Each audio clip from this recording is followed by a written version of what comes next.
நீங்கள் கர்த்தரை அங்கீகரிக்கிறீர்கள், கர்த்தரை மகிமைப்படுத்துகிறீர்கள். நீங்கள் வாய்களை மூடிக்கொண்டிருந்த ஆண்டவர் சொன்னார், என்னை மறுதளிக்கிறவனே, எனக்காக என் நாமத்தை குறித்து வெட்கப்படுகிறவனே கடைசி நாளே நானும் பிதாவும் அப்படியே செய்வேன். அப்போ தேவனுடைய வாய்கள் அநேக வேற காரியங்களுக்கு திறக்கப்படுது. ஆனால் ஆமென் அல்லேலூயா துதிக்கும் பொழுதெல்லாம் திறக்கப்படுறதே. அப்போ நமக்குள்ள ஏதோ ஒரு காரியம் பிழையாயிருக்கு. பாடி இந்த பாடலை பாடி மனதார நன்றி சொல்றேன்னா கூட சரீரம் எல்லாம் இணைந்து நன்றி சொல்ல. சாதாரணமா உங்களுக்கு ஒரு யாராவது உதவி செய்தா நீங்க நன்றி சொல்லும் பொழுது எவ்வளவு தாழ்மையோடு எவ்வளவு கைகள் இருந்து எப்படி நீங்க நன்றி சொல்ல போவீங்க. இப்போ நமக்கு அதை காட்டிலும் மேன்மையாளர்களை செய்த தகப்பனுடைய ஸ்தானத்துல கூடி வந்திருக்கும் பொழுது அவருக்கு நீங்க நன்றி சொல்றவர்களா இருக்கு. எப்பொழுதும் ஒரு உள்ளம், உங்களுடைய கரங்கள், உங்களுடைய சரீரம் அவருக்காக அசையணும். அவருக்காக உருவாக்கப்பட்டது. நான் சொல்லுகிறேன், அவருக்காக அசைவதை நடனமாடி அவரை அப்படி அல்ல, நம்முடைய சரீரம் அழகாய் அசைந்து அவரோடு இசைந்து இருக்க, அவருக்கென்று துதிபாடி மகிழ். அப்போ வாய்கள் சும்மா இருக்கக்கூடாது. அப்போ இந்த நாளிலே முக்கியமான ஒரு காரியத்தை ஆண்டவர் பேச போகிறார். இந்த 2 பேர் இடத்துல ஒரே மாதிரியான கேள்வியை கேட்டார். ஒரு சகோதரன் என்னிடத்திலே போன் பண்ணி, அவர் கடந்த வாரம் இந்த செய்தியை பார்த்துட்டு அவர் போன் பண்ணி சொன்னார், இந்த வருஷத்துக்கு எனக்கு இந்த செய்தி போதும் பாஸ்டர், வேற ஒன்றுமே தேவையில்லை. தேவன் எவ்வளவு அழகாக, மகாதேவன் என்ற வார்த்தையை நான் இப்பொழுதுதான் நான் புரிந்து கொண்டேன் என்று சொல்லி அவர் சொல்லிட்டு அவர் ஒரு கேள்வியை கேட்டார். அப்போ நான் அவருக்கு அந்த கேள்விக்குரிய பதிலை கொடுத்துட்டு நான் அதை குறித்து தியானித்துக் கொண்டிருக்கும் பொழுது என் மனைவி வந்து அதே கேள்வியை என்னிடத்தில் கேட்டார். ஆனா அவைக்கு தெரியல. அப்போ நான் இதை குறித்து தியானித்துக் கொண்டிருந்தேன். அப்போ ஆண்டவர் நமக்கு அதை கற்றுக் கொடுக்க விரும்புகிறார். ஏண்டாய், கடந்த வாரம் நான் உங்களுக்கு ஐக்கியத்தை குறித்து கற்றுக் கொடுத்தேன். இந்த வாரம் கிறிஸ்துவின் சரீரத்திலே அந்த சரீரம் கட்டப்படுவதற்கு தேவன் கொடுத்திருக்கிற வரங்களை குறித்து நாம் அறிந்து கொள்ள வேண்டும். ஏன்னா இன்றைக்கு தேவ பிள்ளைகளுக்குள்ள இந்த வரங்கள் தவறாக புரிந்து கொள்ளப்பட்டிருக்கிறது. இந்த வரங்களை தவறாக பயன்படுத்துகிறார்கள். அப்போ அதை குறித்து தேவன் ஆழமாய் விரைவாய் பேசினார்.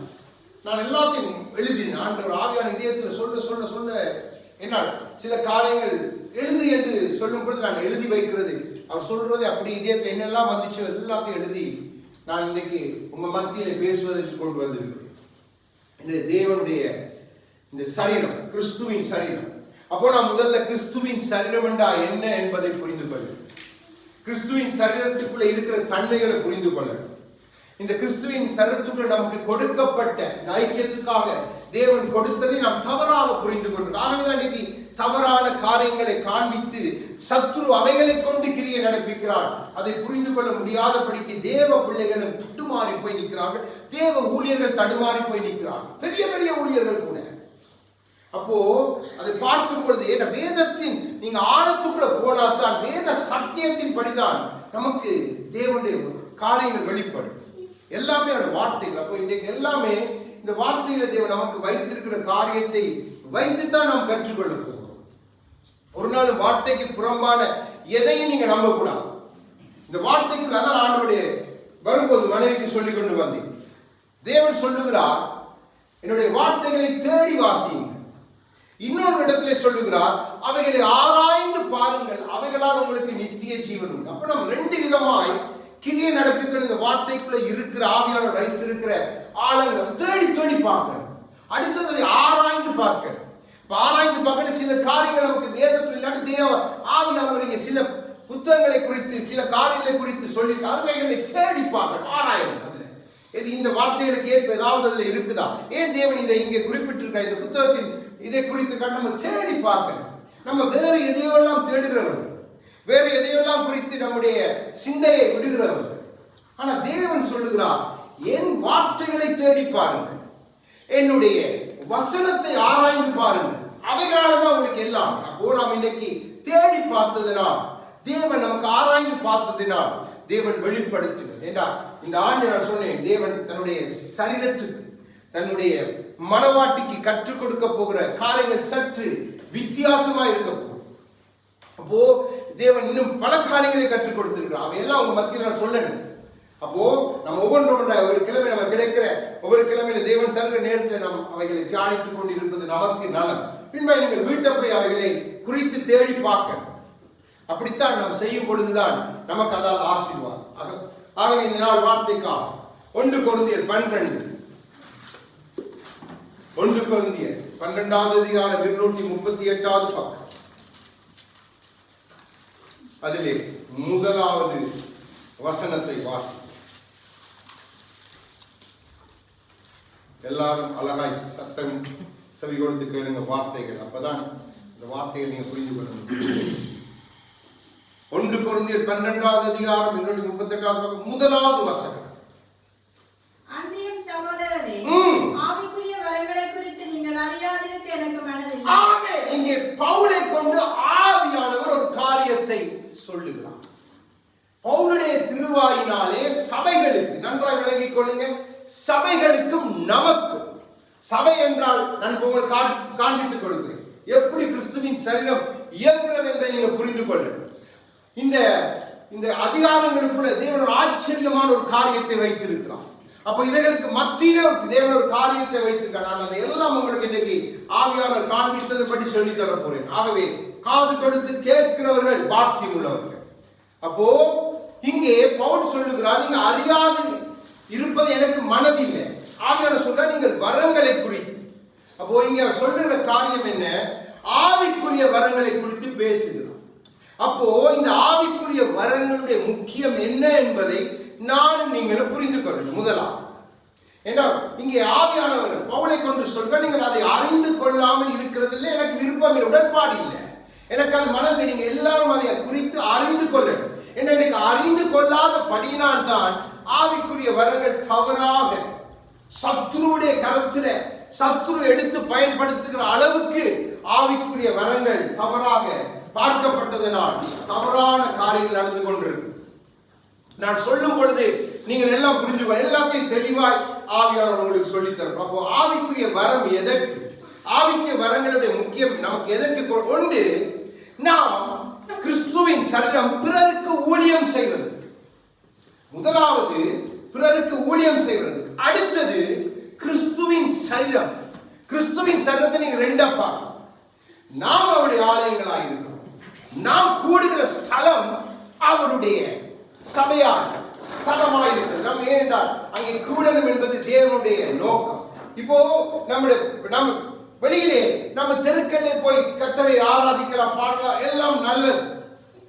இப்போ நம்முடைய பிள்ளைகளை நம்ம ஸ்கூலுக்கு அனுப்புறோம். அங்கே அவர்கள் கட்டிடத்தை அமைத்து அந்த கட்டிடத்துக்குள்ளே வைத்து அந்த பிள்ளைகளுக்கு கற்றுக் கொடுக்கிறார்கள். ஏன்? அந்த பிள்ளையோட வாழ்க்கைக்கு பிரயோஜனம் உண்டாகும்படி. அப்போ கிறிஸ்துவின் சரீரம் கட்டப்படுவதற்கு ஒரு ஸ்தலம் தேவை. அதைத்தான் தேவன் சொல்றார், அது தொழுவம். என் ஆடுகளை என் தொழுவத்தில் கொண்டு வந்து நான் இளைப்பாற பண்ணுவேன். அப்போ தேவன் அதை இளைப்பாற பண்றது நோக்கம் என்ன? கற்றுக் கொடுக்க, போதிக்க. பின்பாய் நம்மளுக்கு ஒரு வார்த்தைகளை காண்பித்துக் கொடுக்கும் பொழுது உங்களுக்கு விளங்கும். அப்போ இந்த முதலாவது நீங்க புரிந்து கொள்ள வேண்டிய காரியம், வரங்களின் முக்கியம் எதற்கு? முதலாவது நீங்க கட்டப்பட கிறிஸ்துவின் ஸ்தலம் சபை கட்டப்பட நீங்க இயங்கி அதை கட்டுறது. அந்த பூமியில அவருடைய ராஜ்யம் ஸ்தாபிக்கப்படணும் வேண்டாம், அதுக்கு ஒரு ஸ்தலத்தை தேவன் ஆயத்தப்படுத்துகிறார். அப்போ அடுத்தது நாம் பிறருக்கு ஊழியம் செய்யணும் என்றது. அப்ப இந்த ரெண்டுக்கும் தான் வரங்கள் கொடுக்கப்படுகிறது. இதை நீங்கள் முதலாவது அறிந்து கொண்டாதான் அடுத்த காரியங்களுக்குள்ள போகலாம். அப்போ இதை உங்களுக்கு தெளிவுபடுத்தும்படியாக உலகளாவிய கிறிஸ்துவின் சரீரம் என்ன என்பதை காண்பிக்கும்படியாய் பவுலே இங்கே ஒரு வார்த்தையை ஆவியானவர் எழுதி வைத்திருக்கிறார். 13வது வசனத்தை வாசிங்க. அதே 1 கொரிந்தியர் 12. நாம் யூதராயினும் கிரேக்கராயினும் அடிமைகளாயினும் புறாதினராயினும் எல்லாரும் ஒரே ஆவியினாலே ஒரே சரீரத்துக்குள்ளாக ஞானஸ்நானம் பண்ணப்பட்டு எல்லாரும் ஒரே ஆவிக்குள்ளாகவே தாகம் தீர்க்கப்பட்டோம். ஆமென். இப்போ நம்மை காண்பிக்கிறார்.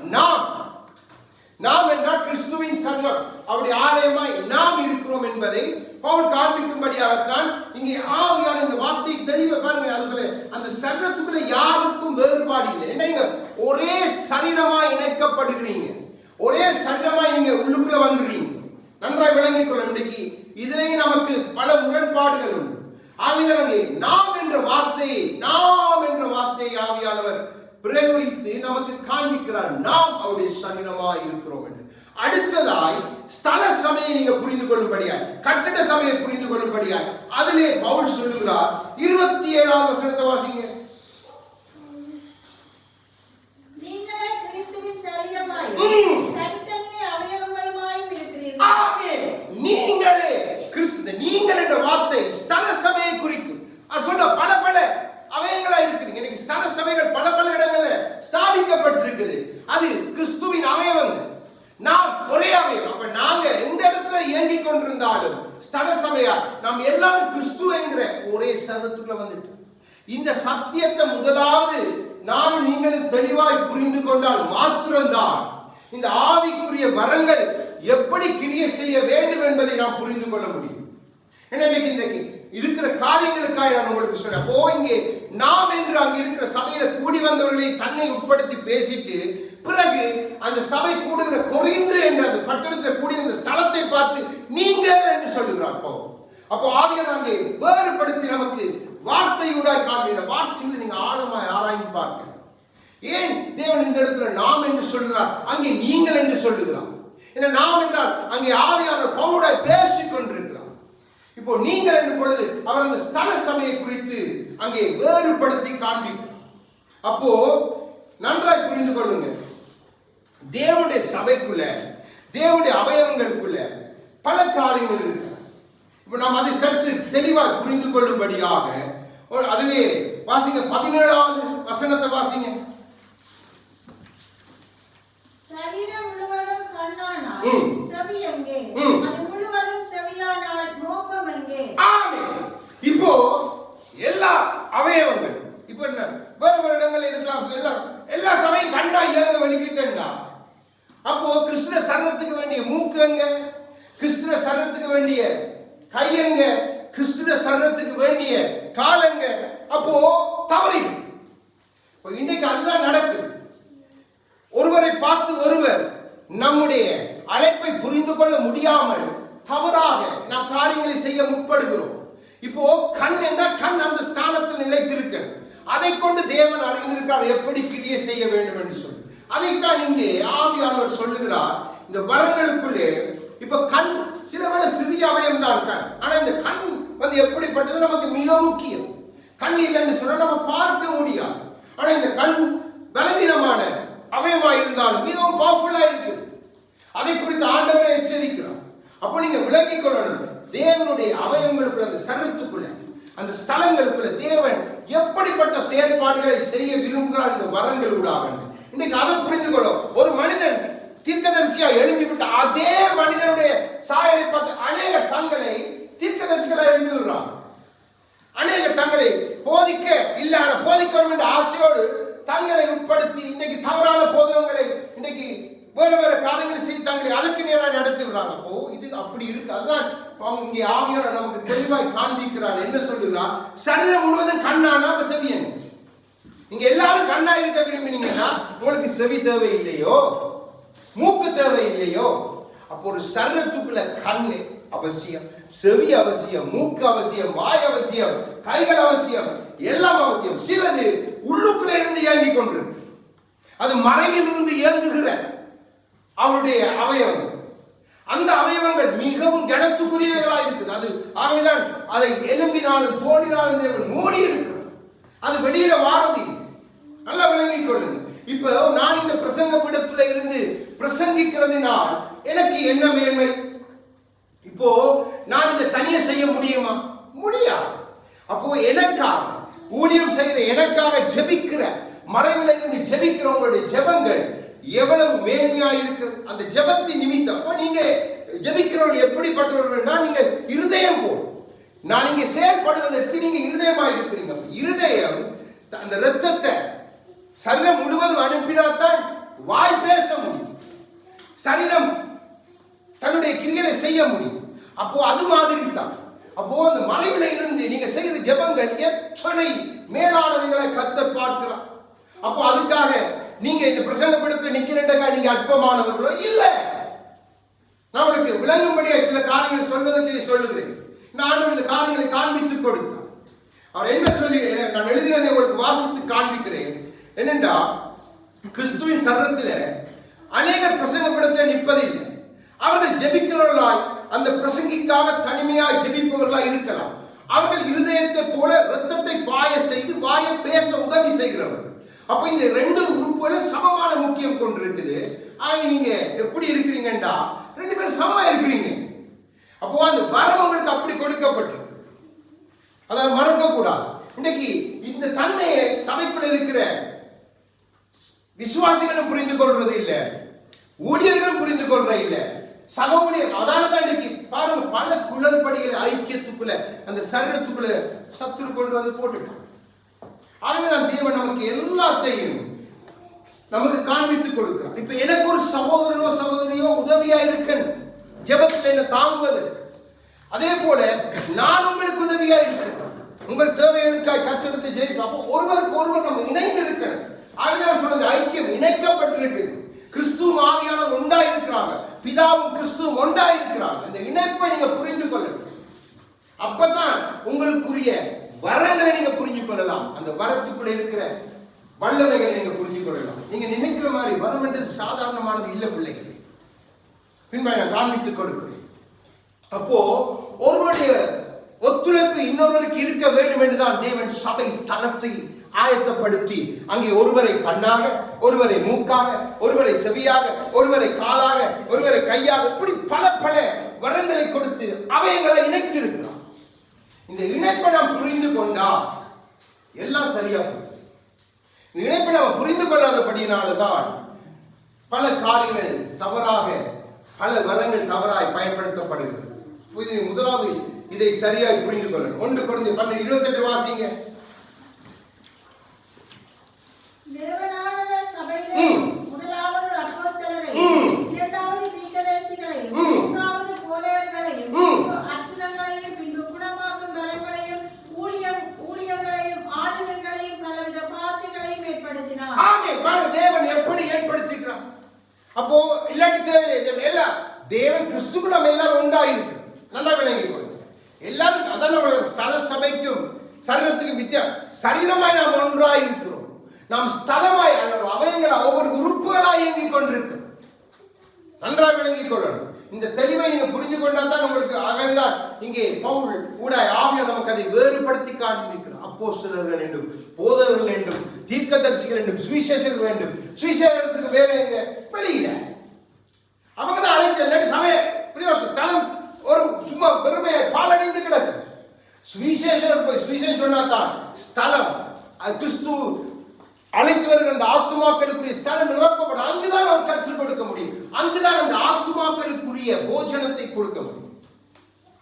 அதுக்குத்தான் தேவன் பார்க்கிறார். இப்போ வாயை வைத்திருக்கிறார், உணவை உள்ளே அனுப்புவதற்கு.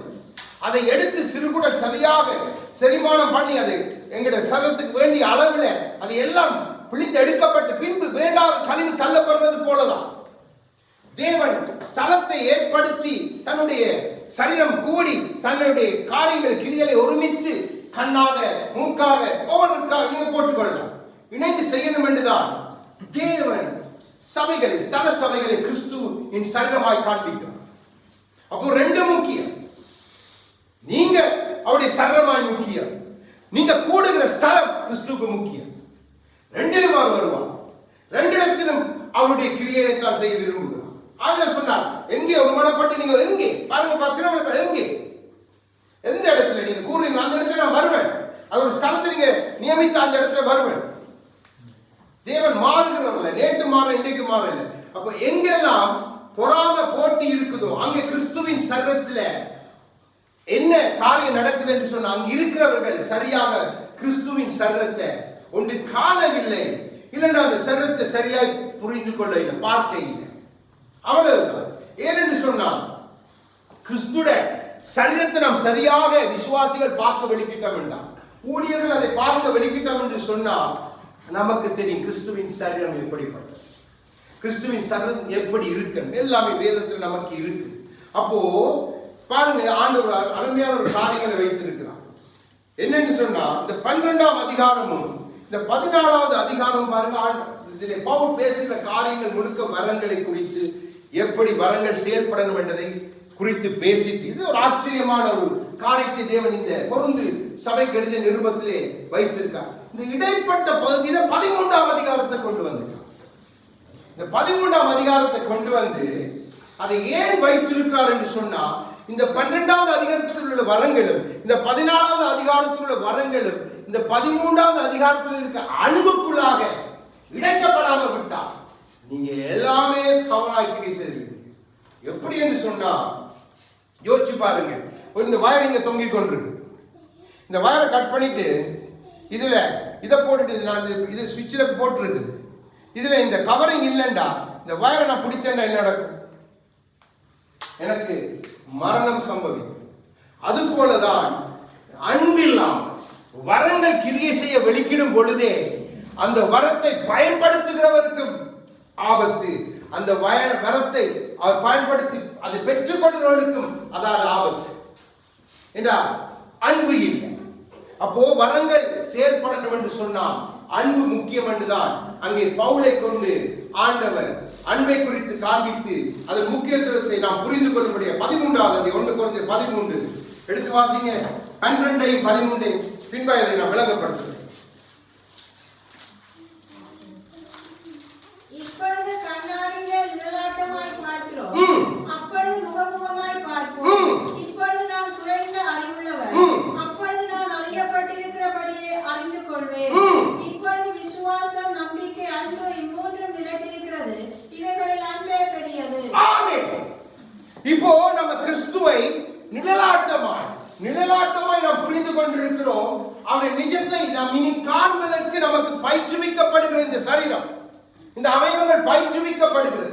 அப்ப இதுக்கு எல்லாத்துக்கும் நான் சொல்லுகிறார், அன்பை பிரதானப்படுத்தி அன்புக்குள்ளே நீங்க எல்லாம் செய்ய இல்லைன்னு சொன்னா, நீங்க கண்ணாடிக்கு முன்னாடி ஒரு சுபாவத்தை பார்த்துட்டு ஒரு அங்கால போன உடனே அது எப்படி இருக்குன்னு தெரியும். திருப்பி வரணும் கண்ணாடிக்கு முன்னுக்கு தான் என்ன தலைக்குழம்பு இருக்கலாம், சில காரியம் நடந்து நமக்கு தெரியும். அப்போ நம்ம அப்படி வரங்களை கொண்டு கிரியை செய்யக்கூடாது. அப்படி செய்யும் பொழுதே அது நம்மை கொண்டு விடும். உங்களுக்கு தெரியாது, கத்தரின் கோல்மன் என்ற மிகப்பெரிய ஊழியக்காரி, அவ வந்து நின்றுட்டாலே அங்கே அவருடைய பிரசங்கங்கள்லாம் மிகவும் ஆழமாயிருக்கும். 70 காலப்பதி 60 காலப்பதியில் வாழ்ந்தவர். அப்போ அந்த மகளுடைய பிரசங்கத்தில் அநேக வியாதிகள் எல்லாம் சும்மா இப்ப மாதிரி பெருசா மியூசிக்கல் அடிச்சு தாந்து வண்டி இல்ல, அவ சிம்பிளா கூப்பிட்டு ஜெபிக்கும் போல வந்து நின்றாலே வியாதிகள் எல்லாம் சுகமாகும். அப்படிப்பட்ட ஒரு வல்லமையோடு தேவன் ஒரு மகளை ஏற்படுத்தி இருந்தான். அப்போ அந்த மகளுக்கு அவ திருமணம் செய்யும் பொழுது ஒரு மனிதன் இரண்டாவதாய் அவை திருமணம் செய்ய வந்த பொழுது அந்த திருமண உடன்படிக்கைக்கு ஒப்பு கொடுத்த திருமணம் செய்ய தேவன் சொன்னான், இது உனக்கு சரி வரா. அவ திருமணம் செய்தார். தன்னுடைய ஆசையின்படி திருமணம் செய்த பொழுது அந்த திருமணத்துல விவாகம், கணவன் விட்டுட்டு போயிட்டு. அப்போ சொல்லுகிறா, நான் செய்த தேவன் சொல்லியும் நான் செய்த மிகப்பெரிய ஒரு தவறான காரியம் என்ன, இந்த திருமணத்துக்கு என்னை உட்படுத்தினது. பின்னாளிலே இந்த மகளுடைய கடைசி நாட்களிலே அவ வியாதியா இருந்த பொழுது தேவனோடு அவைய உறவு, அவை கொண்டு தேவன் செய்த காரியங்கள் பயங்கர. அதுலதான் பெனிகின்னும் ரட்சிக்கப்பட்டார். பெனிகின்னும் அவையுடைய பிரசங்கத்தை கேட்டு ரட்சிக்கப்பட்டார். அப்போ கடைசி நாள் அந்த மகளுடைய அந்த நாட்கள்ல தேவனோட உறவு கொஞ்சம் விரிசலா வந்தது. அப்போ அந்த கிருபை விளக்கப்பட்ட அவையுடைய மரணம் மிகவும் ஒரு துக்ககரமான மரணமாய் முடிந்து போய்விட்டது.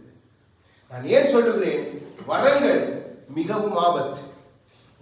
உங்களுக்கு கொடுக்கப்பட்ட வரங்களை குறித்து நீங்க சரியா புரிந்து கொள்ளலண்டா அந்த வரமே உங்களை கொண்டுடும்.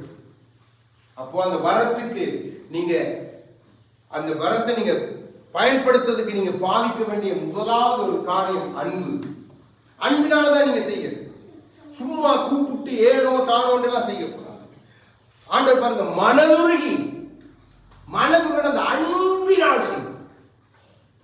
அங்கே மனதுரு கண்ணீர். அப்போ அந்த அன்பு மிக அதை ஆவதான் ஆவியானவர் அழகாக அதை எழுதி 2 வரங்களை குறித்து பேசின அதிகாரங்களுக்கு மத்தியில அன்பை குறித்து பவுலை பேச பாருங்க. என்ன 12 இருந்து 13ஆம் அதிகாரம் அவர் வரங்களையே பேசியிருக்கலாம். அங்கே அவர் அப்படி பேசல, அப்படி எழுதவே இல்லை. இடையில அன்பை குறித்து பேசிட்டு திருப்பி வரங்களை குறித்து பேசிக்கலாம். அப்போ நம்முடைய வாழ்க்கையில் அன்பில்லாம நம்ம என்னெல்லாம் செய்யறோமோ அது நம்மை ஆவிக்குரிய ரீதி நன்றவளை கொள்ளுங்க. நான் சரீரத்தை குறித்து பேசல, ஆவிக்குரிய ரீதி அவை கொன்றுவிடு. ஏன் நமக்குள்ள ஒரு பெருமை வந்துடும், அது நம்மை கொள்ளும். நமக்குள்ள போட்டி வந்துடும், அது நம்மை கொள்ளும். கடைசி நாள் நமக்கு அது புரிய. அப்படித்தான் நம்ம மிக கவனமா இருக்கணும். வரங்கள் ஒரு மனிதன் மேல வல்லமையா கிரியை, அந்த மனிதன் அன்புள்ளவனா இருக்கணும். அது மாத்திரம் அந்த வரங்களை சரியாக பயன்படுத்த அறிந்திருக்க. சும்மால கூப்பிட்டு தீர்க்கதரிசனம் அடிச்சு விடக்கூடாது. சும்மால இதெல்லாம் உங்களை டேஞ்சர், இதெல்லாம் ஆவியான காண்பித்து கொடுத்தார். இன்னைக்கு இந்த வரங்கள் எப்படி சத்துரு பயன்படுத்துறாங்க. சும்மா எழுப்பி நம்பரை சொல்றது, சும்மா எழுப்பி, அதெல்லாம் தவறான தேவ ஆவியான செய்யாத கிரியை. ஆனா வரத்தை சத்துரு தவறாய் பயன்படுத்துகிறான். அவங்களுக்கு காண்பித்து கொடுக்கிற ஒவ்வொரு காரியம் மிக கவனம் பிள்ளைங்க. அப்போ நீங்க எவங்கெல்லாம் ஆவிக்குரிய வரங்களை குறித்து, ஆவிக்குரிய வரங்கள்ல நீங்க வாந்தியா இருக்கிறீங்களோ நன்றாய் தெரிந்து கொள்ளுங்க. இந்த 13ஆம் அதிகாரம் மிக அவசியம். அது இல்லாம உங்களால எந்த வரத்தை கொண்டு நீ கிரியை செய்யலாம், ஆனா அது உங்களுக்கு டேஞ்சர். நீங்க இந்த வயரை பிடிக்கிற மாதிரி அப்படி இருக்கக்கூடாது. அப்போ நீங்க 13ஆம் அதிகாரத்தை தியானிக்க வேண்டியதான். அங்கே பல காரியங்களை பவுல் சொல்லுகிறார். நம்ம எல்லாத்தையும் வாசிக்க தேவையில்லை, நமக்கு தெரிஞ்ச அதிகாரம். அங்கே பாருங்க, பவுல் சொல்லுகிற காரியம் 13ஆம் அதிகாரத்துல அற்புதம், உனக்கு சுகமாக்குற, தீர்க்கதரிசனம் சொல்ற, அந்நிய பாஷை போட்ட, இயற்கைக்கு அப்பாற்பட்ட வரங்கள் உனக்கு இருந்தால் தியாகம் கூட நீ செய்யலாம். வேதாதி உனக்கு இருக்கலாம். உனக்கு பெரிய காரியங்கள் இருந்தால் சொல்லுகிறார், அன்பு இல்லைண்டா எல்லாமே வீண், அன்பே பெரிதென்று சொல்லப்போ. வரங்கள் ஒரு மனிதனுக்குள்ள கொடுக்கப்படும். பாருங்க, கர்த்தராகிய இயேசு கிறிஸ்து எல்லா வரங்களோடும் வந்தவர். ஆனா எல்லா நேரத்திலும் அந்த வரத்தை அவர் பயன்படுத்தினாரா? எல்லா நேரத்திலும் அவர் கிரியை செய்தாரா? இல்ல. அவர் சொன்னார், பிதா செய்கிற கிரியைகளை அல்லாமல் நானாய் ஒரு கிரியையும் செய்யறதில்லை. அதுதான் நமக்கு முக்கியம். நம்ம சும்மா நினைச்சு கொண்டு அடிச்சு எல்லாம் விடக்கூடாது, தவறு. சில நேரத்தில் சில இடங்களுக்கு ஆண்டவர் அழைத்து கொண்டு போவார். அப்படித்தான் ஒரு தேசத்துக்கு கடந்து சென்ற பொழுது ஒரு வீட்டுக்கு திடீரென்று அழைத்தார்கள். நான் போனேன். ஆனா அந்த வீட்டுல பிரச்சனை இருக்குது எனக்கு தெரியுது. ஆனா ஆவியானவர் என்ன ஜெபிக்கவே விடையில்லை. நான் மனசுல போராடுறேன், ஆண்டவரே ஜெபிக்கலாமே. அப்போ அது ஆவியானவரின் அனுமதிக்க அவங்க அதை கேட்க ரட்சிக்கப்பட்டவர்கள், நல்ல நிலையை கொடுங்க, ரட்சிக்கப்பட்டவர்கள். ஆனா விடை இல்லை. எனக்கு ஜெபிக்கணும் போலதான் இருக்கு. நான் ஆவியானவர் என்னை தடை பண்ணி கொண்டே இருந்தான். பின்புதான் காரியங்களை நான் கேள்விப்பட்ட பொழுது எனக்கு மிகவும் துக்கம். ஆனா தேவன் அதை அனுமதிப்பார் சில நேரங்கள். அப்போ இல்ல ஆண்டவர் எனக்கு இந்த வரத்தை தந்திருக்கார், இல்லை இது கொடுத்திருக்காரு போல நான் தக்கன் எழுப்பி ஒரு நாள் அப்படி நீங்க இருக்காங்க. அதான் நம்ம சொல்றோம், தேவனுடைய அந்த சத்தத்தை நீங்க எப்பொழுதும் கேட்டு கிரியை செய்யறவர்கள், அதான் அதுக்குள்ள இருக்கிற காரியம். அப்போ நம்ம மிகவும் கவனமா இருக்கணும். நீங்க அன்பு இருந்தா தான் உங்களுக்கு என்ன இருக்கு? அன்பு இருந்தா தான் நமக்கு தாழ்மை இருக்கு, நமக்குள்ள பொறுமை இருக்கு. அப்பதான் கரிசனை, அதான் அன்பு. அந்த அன்பு நம்ம எழுதி போட்டுருக்கோம், கரிசனை இருக்கும். அப்படி நமக்கு சுயநலம் இருக்கா? மன்னிக்கிறதின் மாட்சிமை, பிதா மாட்சிமை உள்ளவர், அவருடைய மாட்சிமையை நம்மை மன்னித்தது பெரிதாக விளங்குகிறது. அப்போ இதெல்லாம் இருக்கணும். இதைத்தான் ஆண்டவருடைய இந்த சபைக்குள்ள, ஐக்கியத்துக்குள்ள, ஸ்தல சபைக்குள்ள ஒவ்வொரு பிள்ளைகளுக்குள்ள கர்த்தர் விரும்புகிற காரியம். இன்னைக்கு இதை தவறாக புரிந்து கொண்டபடினால்தான் தேவ பிள்ளைகளுடைய கிரியைகளும் தேவ சபைகளுடைய கிரியைகளும் மாறி போய்விட்டது. அவர்கள் தேவன் சொல்லாததை எல்லாம் செய்ய ஆரம்பித்து விட்டார். நமக்கு தெரியும், நீங்க எல்லாரும் இன்டர்நெட்ல பல காரியங்களை பார்க்கிறீங்க. அப்போ நீங்க பாருங்க, தேவன் சொன்னார், ஆதி நாட்களில் சொன்னார், என் பலிபீடத்தில் ஏறும் பொழுது உன்னுடைய நிர்வாணம் தெரியக்கூடாது, ஆசாரியனே உன் நிர்வாணம் தெரியக்கூடாது. அப்ப நீ என்ன செய்? சல்லடத்தை கட்டி அதன் பின்பா எல்லாம் போட்டுட்டு ஏபோத்தோட நீர். அப்போ சல்லடம் உனக்கு மறைவு. இன்றைக்கு சபையில் வாலிப பிள்ளை இங்க இருந்து இதுவரைக்கும் வெட்டு மைக் எடுத்துட்டு அதை பார்த்து கொண்டு இருக்கிறாங்க. அந்த பிள்ளை இப்படி அசைய இதுக்குள்ள எல்லாம் நான் யோசித்தேன், ஆண்டவரே அப்போ இதுக்குள்ள என்ன காரியம் நடக்குது? அதை போதவர்கள் அங்கீகரிக்கிறாங்க. போதவர் போய் சொல்றேன், அவளை மகளை கூப்பிட்டு தனியை சொல்லியிருந்தாங்க, உடுப்பு மோசம். அப்போ சங்கத்துக்குள்ள வேற கிரியை. ஏன்னா அவங்க சொல்லுவாங்க, அவங்க ஜெபிக்கிறது அந்த மகள் அவருக்கு கொடுக்கப்பட்ட வரம், ஆனால் தவறாக அந்த அவருடைய சரீரத்தின் நிமித்தம் காண்பிக்கிறதுக்கு இது கிரியா நிமித்தம் தவறாக கிரியை நடக்குது. வாலிப பிள்ளை ஒரு 20 வயசு இருக்கு. யோசிச்சு பாருங்க, எவ்வளவு ஒரு தவறான கிரியைகளுக்கு சபை கிறிஸ்துட சரீரம் உட்பட்டு வரங்களை பார்க்கிறாங்க. வரங்களை கண்ணாயிரு. நீ மூக்காயிருந்தா மூக்காயிரு. கண்ணை பார்த்துட்டு நான் கண்ணாகணும் நீ நினைக்கா. இன்னைக்கு இந்த குளறுபடி சபைகளுக்கு பலதாய் வந்துட்டு. அதான் சொல்றேன், நம் குழந்தைகளை போல பாருங்க. சொல்ற 13 நம் குழந்தைகளை போல இருக்கக்கூடாது. குறைந்த அறிவுனா இருந்தால் நம்ம அப்படி கொரிந்தியர் சபைக்கு சொல்றேன், நீங்க குழந்தைகளா இருக்காதீங்க. மாம்சத்துக்குரிய கிரியை நடப்பிக்காதீங்க, ஆவிக்குரிய கிரியை நடப்பிக்கணும். அப்பதான் உங்களுக்கு இந்த வரங்களுடைய காரியம் புரியும். அப்போ மிக கவனம் பிள்ளைகள். இந்த 13வது அதிகாரம் அதற்காக நமக்கு கொடுக்கப்பட்டிருக்கு. அன்பை குறித்து எல்லாத்தையும் அந்த காரியங்களோடு நம்ம இணைந்து செய்யும் பொழுதுதான் நமக்கு எப்படிப்பட்ட வரம் கொடுக்கப்பட்டிருக்கலாம். தீர்க்கதரிசனத்தை நாம் பெரிய வல்லமை உள்ளவர்களா இருக்கலாம். இல்ல நமக்கு அந்நிய எல்லாத்திலும் தேவன் வைத்திருக்க ஒழுங்க நம்ம பார்க்க போகும். அப்போ மிக கவனம். இப்போ 1 கொரிந்தியர் 14:5 வாசிங்க. இப்போ ஒவ்வொரு வரங்களாய் சில வரங்களை நான் உங்களுக்கு காண்பித்தது கூட எப்படி தவறாய் கிரியை நடக்கிறது என்பதை நான் காண்பித்து அதை எப்படி புரிந்து கொண்டிருக்கான் என்பதை உங்களுக்கு காண்பித்துக் கொடுக்கிறேன். 1 கொரிந்தியர் 14:5 வாசிங்க. நீங்கள் எல்லாரும் அந்நிய பாஷைகளை பேசும்படி விரும்புகிறீர்கள். ஆமென். போதும்.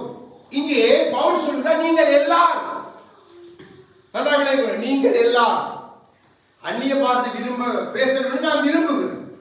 அப்போ இதை எப்படி நாம் அர்த்தம் பண்ண சொன்னா அதுக்கு அர்த்தம் இல்ல நீங்க எல்லாரும் பேசணும். சபையில் இருக்க 10 பேர் தான் 10 பேரும் பேச வேண்டியது. நன்றா விளையாடுங்க. அப்படித்தான் இப்ப என்னென்ன சபையில் இந்த காரியம் நடக்குது நம்மளுக்கு ஒவ்வொன்றா காண்பித்துக் கொடுக்குறேன். அப்போ இதை எப்படி நாம் புரிந்து கொள்ள முடியும்? நம்ம ஒரு வசனத்தை வைத்து நாம் புரிந்து கொள்ள போயிடும் என்று சொன்னா தவறாய் கிரியை நடப்பிச்சு. இப்போ இன்னொரு இடத்துல பவுல் சொல்ற 1 கொரிந்தியர் 7ஆம் அதிகாரம் எடுங்க. இதை கொஞ்சம் நம்ம புரிந்து கொள்ளும்படியா அந்த வசனத்தை பார்த்தால் நலமாயிரும். 8வது வசனத்தை வாசிங்க. 232வது பக்கம். விவாகம் இல்லாதவர்களையும் கைம்பெண்களையும் குறித்து நான் சொல்லுகிறது என்னவென்றால் அவர்கள் என்னை போல இருந்துவிட்டால் அவர்களுக்கு நலமாயிருக்கும். ஆமென். என்ன பவுல் திருமணமாகாது. ஆனா பவுல் சொன்னா அவங்க என்ன போல இருந்துவிட்டால் நலமாயிருக்கும். ஆனா பவுலுக்கு தெரியும் தேவனுடைய அழைப்பு என்ன. ஆணையம் பண்ணி ஆதி முதலே தேவனை உருவாக்கி இருக்கிறார். அப்போ தேவனுக்கு தெரியும் மனிதன் தனித்து இருப்பது தேவனுக்கு பிரியமில்லை. பவுலுக்கு தெரியும். இதை பவுல் ஒரு ஆலோசனை தன்னுடைய சொந்த ஆலோசனையை சொல்லுகிறார் அல்லவா, கட்டளையாய் சொல்ல நல்லா விளங்கிக் கொள்ளுங்க. அதே போலதான் பவுலுக்கு தெரியும் எல்லாரும் அந்நிய பாஷை பேச மாட்டார். அது ஒரு வரம். அப்போ பவுலுக்கு நன்றாய் அவர் என்ன சொல்ல வருகிறான்னு சொன்னார். அப்படி இருந்தால் எல்லாரும் நீங்க எல்லாரும் பேசுற விரும்புகிறேன். அது விருப்பத்தை தெரிவிக்கிறார். இங்கேயும் தன்னுடைய விருப்பத்தை சொல்ற தேவனுடைய கட்டளை என்று சொல்ல. இன்னைக்கு சபையில இதை கட்டாயம் ஆக்கிட்டாங்க. சபையில கட்ட எல்லாரும் அந்நிய பாஷை பேசணும். எல்லாரும் நம்மளுடைய வசனங்களை வைத்து சொல்லித்தார பிள்ளைங்க. என்ன இந்த வரங்களை நீங்க சரியா புரிந்து கொள்ள. இப்போ இந்த 2 வசனத்தை ஒப்பிட்டு பார்ப்பாங்கன்னு சொன்னா பவுல் என்னத்தை சொல்ல வார என்ன ஆண்டவருக்கு நீங்க தனியே இருந்தா பவுலை இன்னொரு சொல்ற நீ தனியே இருந்து விரகதாபத்தால வேகம் கூடாது. அவர் சொல்லி என்னுடைய ஆலோசனை நான் சொல்லுகிறேன், என்னுடையதை சொல்லுகிறேன். அவர் தன்னை நீ காண்பித்து பேச தேவன் என்று சொல்லவில்லை. நன்றாக விளங்கிக் கொள்ளுங்க. தேவனுடைய கட்டளைக்கும் நாம் கொடுக்க ஆலோசனைக்கும் சில நேரங்களில் வித்தியாசம் உண்டு. நன்றாக விளங்கிக் கொள்ளுங்க. அதைத்தான் நீங்க பவுல் காண்பித்துக் கொடுக்க பாருங்க. அவர்கள் என்னை போல் இருந்து விட்டால் அவர்களுக்கு நலமாயிருக்கும்.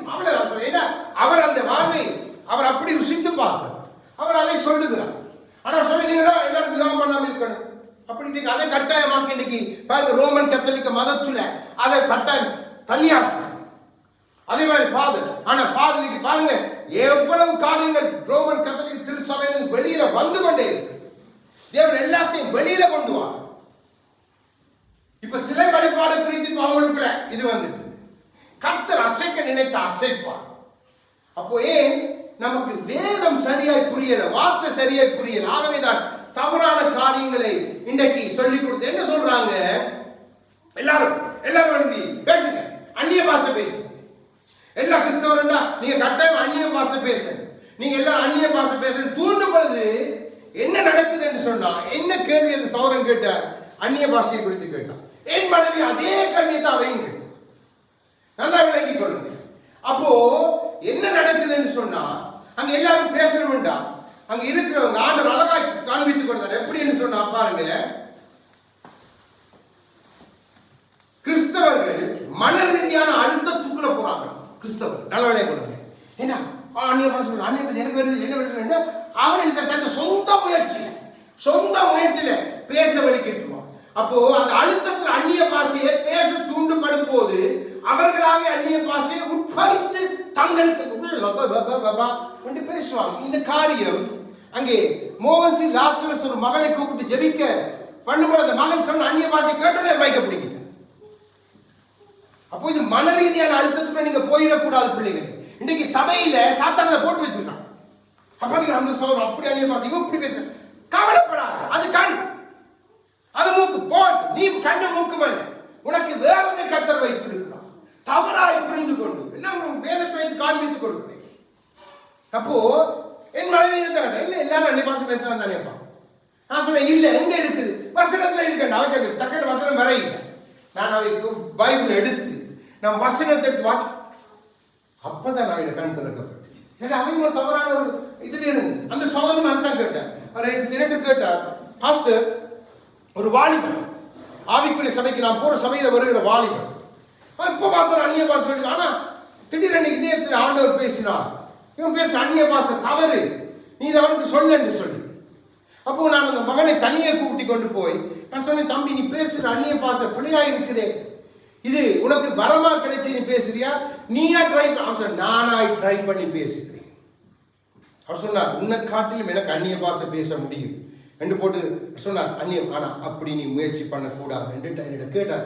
பாஸ்டர் இது சரியா தவறு? நான் உடனே சொன்னேன் தவறு தவறு, ஏன்னா அந்த வசனம் எனக்கு தெரிஞ்சபடியா தவறு என்று சொன்னேன். அப்போ இப்ப என்னடா இது கிளப்ல சேர்றதுக்கு உங்களுக்கு இந்த இந்த தகுதிகள் இருக்கணும்னு சொன்னா அந்த தகுதியோட நீ அந்த கிளப்ல சேரலாம்.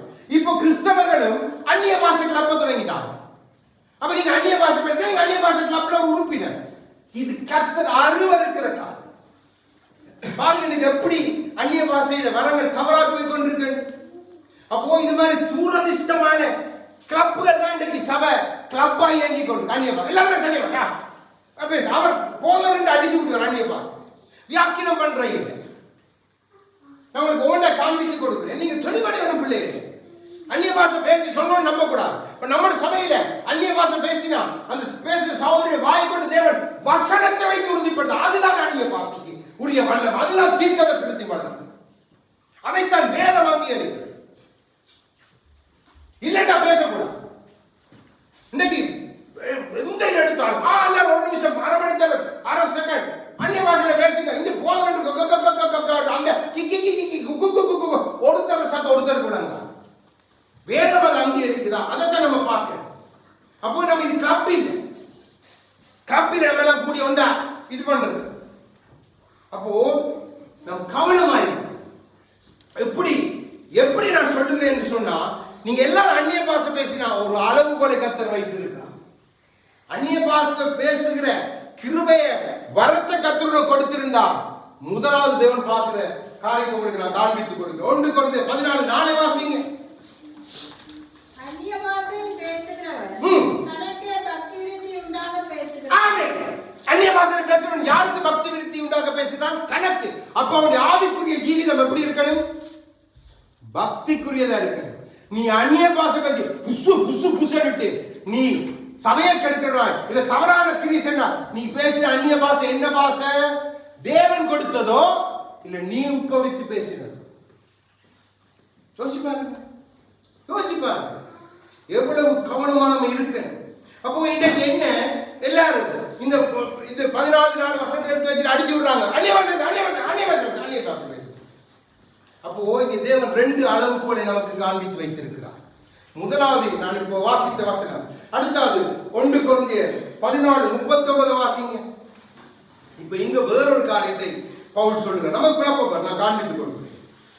இப்படி இருக்க சகோதரரே, தீர்க்கதரிசனம் சொல்ல நாடுங்கள், அந்நிய பாஷைகளை பேசுகிறதற்கு தடை பண்ணாதிருங்கள். இப்போ இங்க பவுல் சொல்லுகிறார், தடை பண்ணாதீங்க, அந்நிய பாஷையை தடை பண்ணாதீங்க. அங்க சொல்லுகிறார் அந்நிய பாஷையில பேசுகிறோம், தனக்கு பக்தி விருத்தி உண்டாக்க பேசுகிறோம். அப்போ 2 காரியம் நடக்கணும். எப்படி நடக்கணும்? எவன் அந்த அந்நிய பாஷையின் வரத்தை பெற்றவனா இருக்கிறானோ அவன் அந்நிய பாஷையில பேசிட்டா அவன் பேச ஏண்டா 1-2 பேர் மட்டும் நிறுத்தினார். வேதம் அதை நமக்கு தெளிவா 1-2 பேர். அப்போ நம்ம அந்நிய பாஷை பேசாதன்னு தடை செய்யக்கூடாது. அடுத்தது அந்நிய பாஷை எல்லாரும் பேசணும் என்றது தவறு. அப்போ ரெண்டையுமே நாம் சரியா புரிந்து கொள்ளணும். பாருங்க, ஏண்டா இன்னைக்கு இந்த குறித்து 2 விதமான பிரிவினைகள் சபைக்குள்ள இருக்கு. ஒன்று எல்லாரும் சொல்றாங்க, ஒன்று குறைந்த 14-15வது வசனத்தின்படி எல்லாரும் அந்நிய பாஷை பேசணும். இப்ப இன்னொரு ஆபர் சொல்லலாம், 1 குறைந்த 12:30 படி, 1 குறைந்த 12:30 படியும் எல்லாரும் வசனத்தை பேசணும் என்று அதை மேற்கோளிட்டு காண்பிக்கிறார். ஆனா இன்னொரு குரூப் சொல்றாங்க, நோ, சபையில் அந்நிய பாஷை பேசணும்.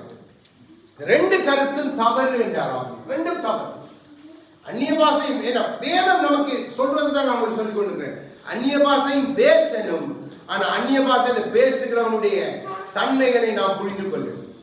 நீங்க அந்நிய பாஷையில உங்களுக்கு அந்த வரத்தை கொடுத்து கர்த்தர் பேசினா உங்களுடைய சொந்த உங்களுடைய ஆவிக்குரிய ஜீவியத்தின் மேன்மைக்காய் கர்த்தர் கொடுக்கிறார், வேறு ஒன்றும் இல்லை.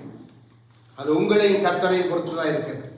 அதுக்குள்ள உங்களுடைய ஜீவியம் மேம்படுத்தப்படணும். நீங்க சரியா கர்த்தரோடு நடக்கணும். நீங்க அந்நிய பாஷை பேசி சபையில் நின்று அந்நிய பாஷை பேசி உங்களுடைய ஜீவியத்துல சரியில்லை, தாறுமாறுக்கிறீங்க, நீங்க பேசுற அந்நிய பாஷை இல்லை. அது ஆவியானவர் உங்களுக்கு கொடுத்த வரமும் இல்லை. ஏண்டா நான் பேசுகிறேன் வேதத்தின் ஆதாரம். ஆண்டவரே சொல்ற அந்நிய பாஷை அவனுடைய பக்தி, அவனுடைய சொந்த பக்தி விருத்திக்கு எதுவாக கற்றுக். இன்னைக்கு சபையில் எல்லாரும் பேசுங்கன்னு சொல்றாங்களே, அப்ப பவுல் அதை சொல்லுகிறான். அப்படி அல்ல சபையில. அப்போ இப்படி ஒன்று கொண்டு மாறி செயல்படுறவங்க தேவனுடைய கீழ்ப்படியாமைக்குள் தங்களை உட்படுத்துறாங்க. அந்நிய பாஷையும் பேசப்படணும், அந்நிய பாஷை தடை செய்யப்பட, எல்லாரும் பேசவும், எல்லாரும் பேசுங்கன்னு சொல்றதெல்லாம் தவறு. அப்ப இப்படிப்பட்டவங்க தேவ வசனத்துக்கு விரோதமாய் கிரியை செய்ய முடியாது. நன்றாக விளங்கி கொண்டு அப்போ நம்ம கவனமாக இருக்கு. அப்போ இந்த அதிகாரத்தினுடன் நமக்கு அதுதான் தேவன் சொல்லித்தார். பாருங்க, இப்ப அந்நிய பாஷை வரும்போது நம்ம உடனடியாக யாரை மேற்கொள் காட்டி போவாங்க? அப்போஸ்தலர் நாட்கள். இப்ப அப்போஸ்தலர் பேசின அந்நிய பாஷைக்கும் அந்நிய பாஷையின் வரத்துக்கு நான் ஒரு வித்தியாசத்தை காண்பித்துக்கணும். அவர்கள் பேசின அந்நிய பாஷை என்ன? அப்போஸ்தலருக்கு 2வது அதிகாரம், அதை நீங்க புரிஞ்சுக்கணும். அப்போ தெரியும் உங்களுக்கு வரம் என்ன, அவங்க பேசுறது என்ன, தேவன் பாஷை என்று எதை சொல்லுகிறார், வரம் என்று எதை சொல்லுகிறார். அதான் புரிஞ்சு கொண்டாதான் நமக்கு சரியான கிரியை புரியும்.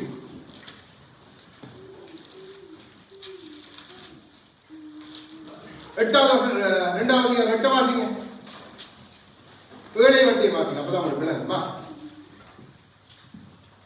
162வது பக்கம், 2வது அப்போஸ்தலர் 2வது அதிகாரம். எல்லாரும் பிரமித்து ஆச்சரியப்பட்டு ஒருவரை ஒருவர் பார்த்து, இதோ பேசுகிற இவர்கள் எல்லாரும் கலிலேயர் அல்லவா? அப்படி இருக்க நம்மில் அவரவர்களுடைய ஜென்ம பாஷைகளிலே இவர்கள் பேச கேட்கிறோமே, இதப்படி பாருங்க. கீழே இருக்க அந்த எல்லாம் யாராவது கூடிதாங்க. இப்போ இவங்க பேசின அந்நிய பாஷை ஒரு மொழி. இப்ப நம்ம பேச இத்தாலி, ஜெர்மன், இங்கிலீஷ், சிங்களம், ஒவ்வொரு மொழி. ஏன்னா அந்தந்த மொழிக்காரர் தெளிவா புரிஞ்சு கொண்டான். ஆனா வரம் அப்படி அல்ல. அது உங்களுக்கு கொடுக்கப்பட்ட வரம். நீங்க கர்த்தரோடு பேசி காரியத்தை பெற்று, கர்த்தரோட உங்களுக்கு வச்சிருந்ததை பெற்றுக்கொண்டு நீங்க செயல்படுறதுக்கு அதான் வரம். இது பாஷை. அப்போ அப்போஸ்தலர் பேசின அந்நிய பாஷை தவறு. அப்போஸ்தலர் பாஷை பேசுகிற பலத்தை கர்த்தர் கொடுக்கிறார், அந்த கிருபையை கொடுக்கிறார். நாங்க இருக்கிற புரிந்து கொள்ளும்படியா. அப்போ நன்றாய் விளங்கிக் கொள்ளுங்க. அந்நிய பாஷை என்றது என்ன? நம்ம இன்னைக்கு சபையில முன்னோர்களின் பாரம்பரியமாக கொண்டு வந்துட்டான். ஒரு ஆள் காண்பித்து கொடுத்தா கர்த்தர் வார்த்தையை விட்டுட்டு அந்த பாரம்பரியத்துல வந்ததை பிடிச்சிட்டு வந்துட்டான். இதைத்தான் பவுல் பின்னுக்கு காண்பிக்கிறார். பாரம்பரியங்களையும் உங்களுடைய மற்ற காரியங்களை குறித்து எச்சரிக்கையாக இருங்க, கிளவி பேச்சு வேண்டாம் என்று பவுல் சொல்றது காரணம் அதுதான். என்னுடைய பாரம்பரியம் இப்ப நான் தொடங்கினேன்னு சொன்னா அதை நான் ஒரு பாரம்பரியம் ஏற்படுத்த, எனக்கு பின்னுக்கு வந்து அப்படியே தொடங்கி அப்படியே பறை போய் அதை பின்பற்ற வலிக்கிட்டுவான். அதனாலதான் முதற் பலன் பண்டிகை பொங்கல் என்று சொல்லி சபைக்குள்ள கொண்டு வந்து கொண்டாடுறாங்க. அது பாரம்பரியம். அது வேறு விதமாக கை கொள்ளப்படுற பாரம்பரியத்தை கிறிஸ்துக்குள்ள கொண்டு வந்துட்டாங்க, சரீரத்துக்குள்ள கொண்டு வந்துட்டாங்க, கிறிஸ்துவின் சரீரம் இயங்கிக் கொண்டிருக்கிற ஸ்தலத்துக்குள்ள கொண்டு வந்துட்டாங்க. ஏன்? இந்த வரங்களை குறித்து இந்த கிறிஸ்துவின் சரத்தில் செயல்படும் வரங்களை குறித்து, அதாவது அப்படித்தான் தீர்க்க தரிசனத்தையும் அப்படித்தான் அந்நிய பாஷை. அப்போ நன்றாய் விளங்கிக் கொள்ளுங்க. நாம் ஒரு நாளும் அதை பின்பற்ற வரையில்லை. நாம வந்திருக்கிறோம் கிறிஸ்துவை பின்பற்ற, கிறிஸ்துடைய வழியை அவருடைய ஆவியானவர் காண்பிக்கிறத பின்பற்றி தான் நம்ம வந்து அது எல்லாமே இங்கே நமக்கு அழகாக எழுதி கொடுத்துறார். அப்போ ஆண்டவர் நம்முடைய சபையில நம்முடைய அவருடைய சரத்துல இந்த காரியங்களை அவங்க தெளிவாயிருந்து நீங்க செயல்படுங்க. நீங்க தெளிவாயிருந்து செயல்படணும் என்றுதான் தேவன் நமக்கு எல்லாவற்றையும் காண்பித்து கொடுத்து கொண்டிருக்கிறார். மிகவும் கவனம் பிள்ளைகளே, மிகவும் கவனம். ஏனென்றால் 1 கொரிந்தியர் 14:6 வாசிங்க. மேலும் சகோதரரே, நான் உங்களிடத்தில் வந்து உங்களுக்கு ரகசியங்களை வெளிப்படுத்துவதற்காவது, அறிவுண்டாக்குவதற்காவது, தீர்க்க தரிசனத்தை அறிவிக்கிறதற்காவது, போதகத்தை போதிக்கிறதற்காவது எதுவானதை சொல்லாமல் அந்நிய பாஷைகளில் பேசினால் என்னாலே உங்களுக்கு பிரயோஜனம் என்ன? ஆமென். இங்கே பவுல் பேசினார் வரத்தை குறித்து. இப்ப நான் இந்த இடத்துல வந்து நின்று உங்களுக்கு ஒன்றும் சொல்லாம எல்லாரும் இதன்னு கண்டு போட்டு நான் அந்நிய பாஷையில தொடர்ந்து பேசிக்கொண்டே இருந்தா உங்களுக்கு என்ன விளங்கும்? என்ன விளங்கும்? அதால நீங்க பக்தி விருத்தி அடைவீங்களோ? அதால உங்களோட வாழ்க்கைகள் மாற்றப்படுமோ? இல்ல. ஆகவேதான் தேவன் எல்லாவற்றையும் அழகாய் கண்ணுக்குரியது கண் செய்யணும், மூக்கு தண்டதை செய்யணும் என்றுதான் நமக்கு தேவன் எழுதி வைத்திருக்கிறார். ஒரு நாள் நாம் தவறான நம்ம முன்னோர்கள் அந்த பாரம்பரியத்தில் வந்து அதை கற்று அதுக்குள்ள போயிடக்கூடாது. நம்முடைய அழைப்பு, நம்முடைய தெரிந்து கொள்ளுதல் கண்ணாயிருந்தா நம்ம கண்ணாவே இருப்போம். அப்போ மூக்காயிருந்தா மூக்காயிருக்கும். இன்னைக்கு சபைகள் அப்படி செய்யப்படுற இல்லை. அந்த சபையில பாருங்க எல்லாம் அந்நிய பாஷை போனா பாருங்க கொண்டு நிக்கிறாங்க. நாங்க ஒருத்தர் அப்படி எங்கட போதும் அதை அனுமதிக்கிறேன். இங்க தடை இல்லை, அந்நிய பாஷை தாராளமா பேசலாம் வேதத்தின் பேர். ஆனா 1-2 பேரோட நிறுத்தப்படும். அதைத்தான் பவுலும் சொல்லுது. 1-2 பேரோட அது நிறுத்தப்படும். அது மாத்திரம் இல்லை. இப்போ ஒரு சகோதரியோ சகோதரன் அந்நிய பாஷை பேசி அவங்களுக்கு அதுக்கு வியாக்கியம் திராட்டி அதை வியாக்கியம் பண்ணுகிறோன்னு சபையில இருக்கு. அப்போ அதை நீங்க பவுலே சொல்ற என்னோட அதை கேட்டு பெற்றுக்கொள்ளுங்க. அந்த விண்ணப்பத்திற்குரிய அந்த ஆவியை நீங்க அந்நிய பாஷையில் சொல்றதுக்குரிய வியாக்கியத்தை நீங்க கேட்டு பெற்றுக்கொள்ளுங்க. இன்னைக்கு அது செய்யறது இல்லை. இன்னைக்கு நான் பார்த்துருக்கேன், மைக்க கூப்பிட்டு அங்க கொடுத்தாங்க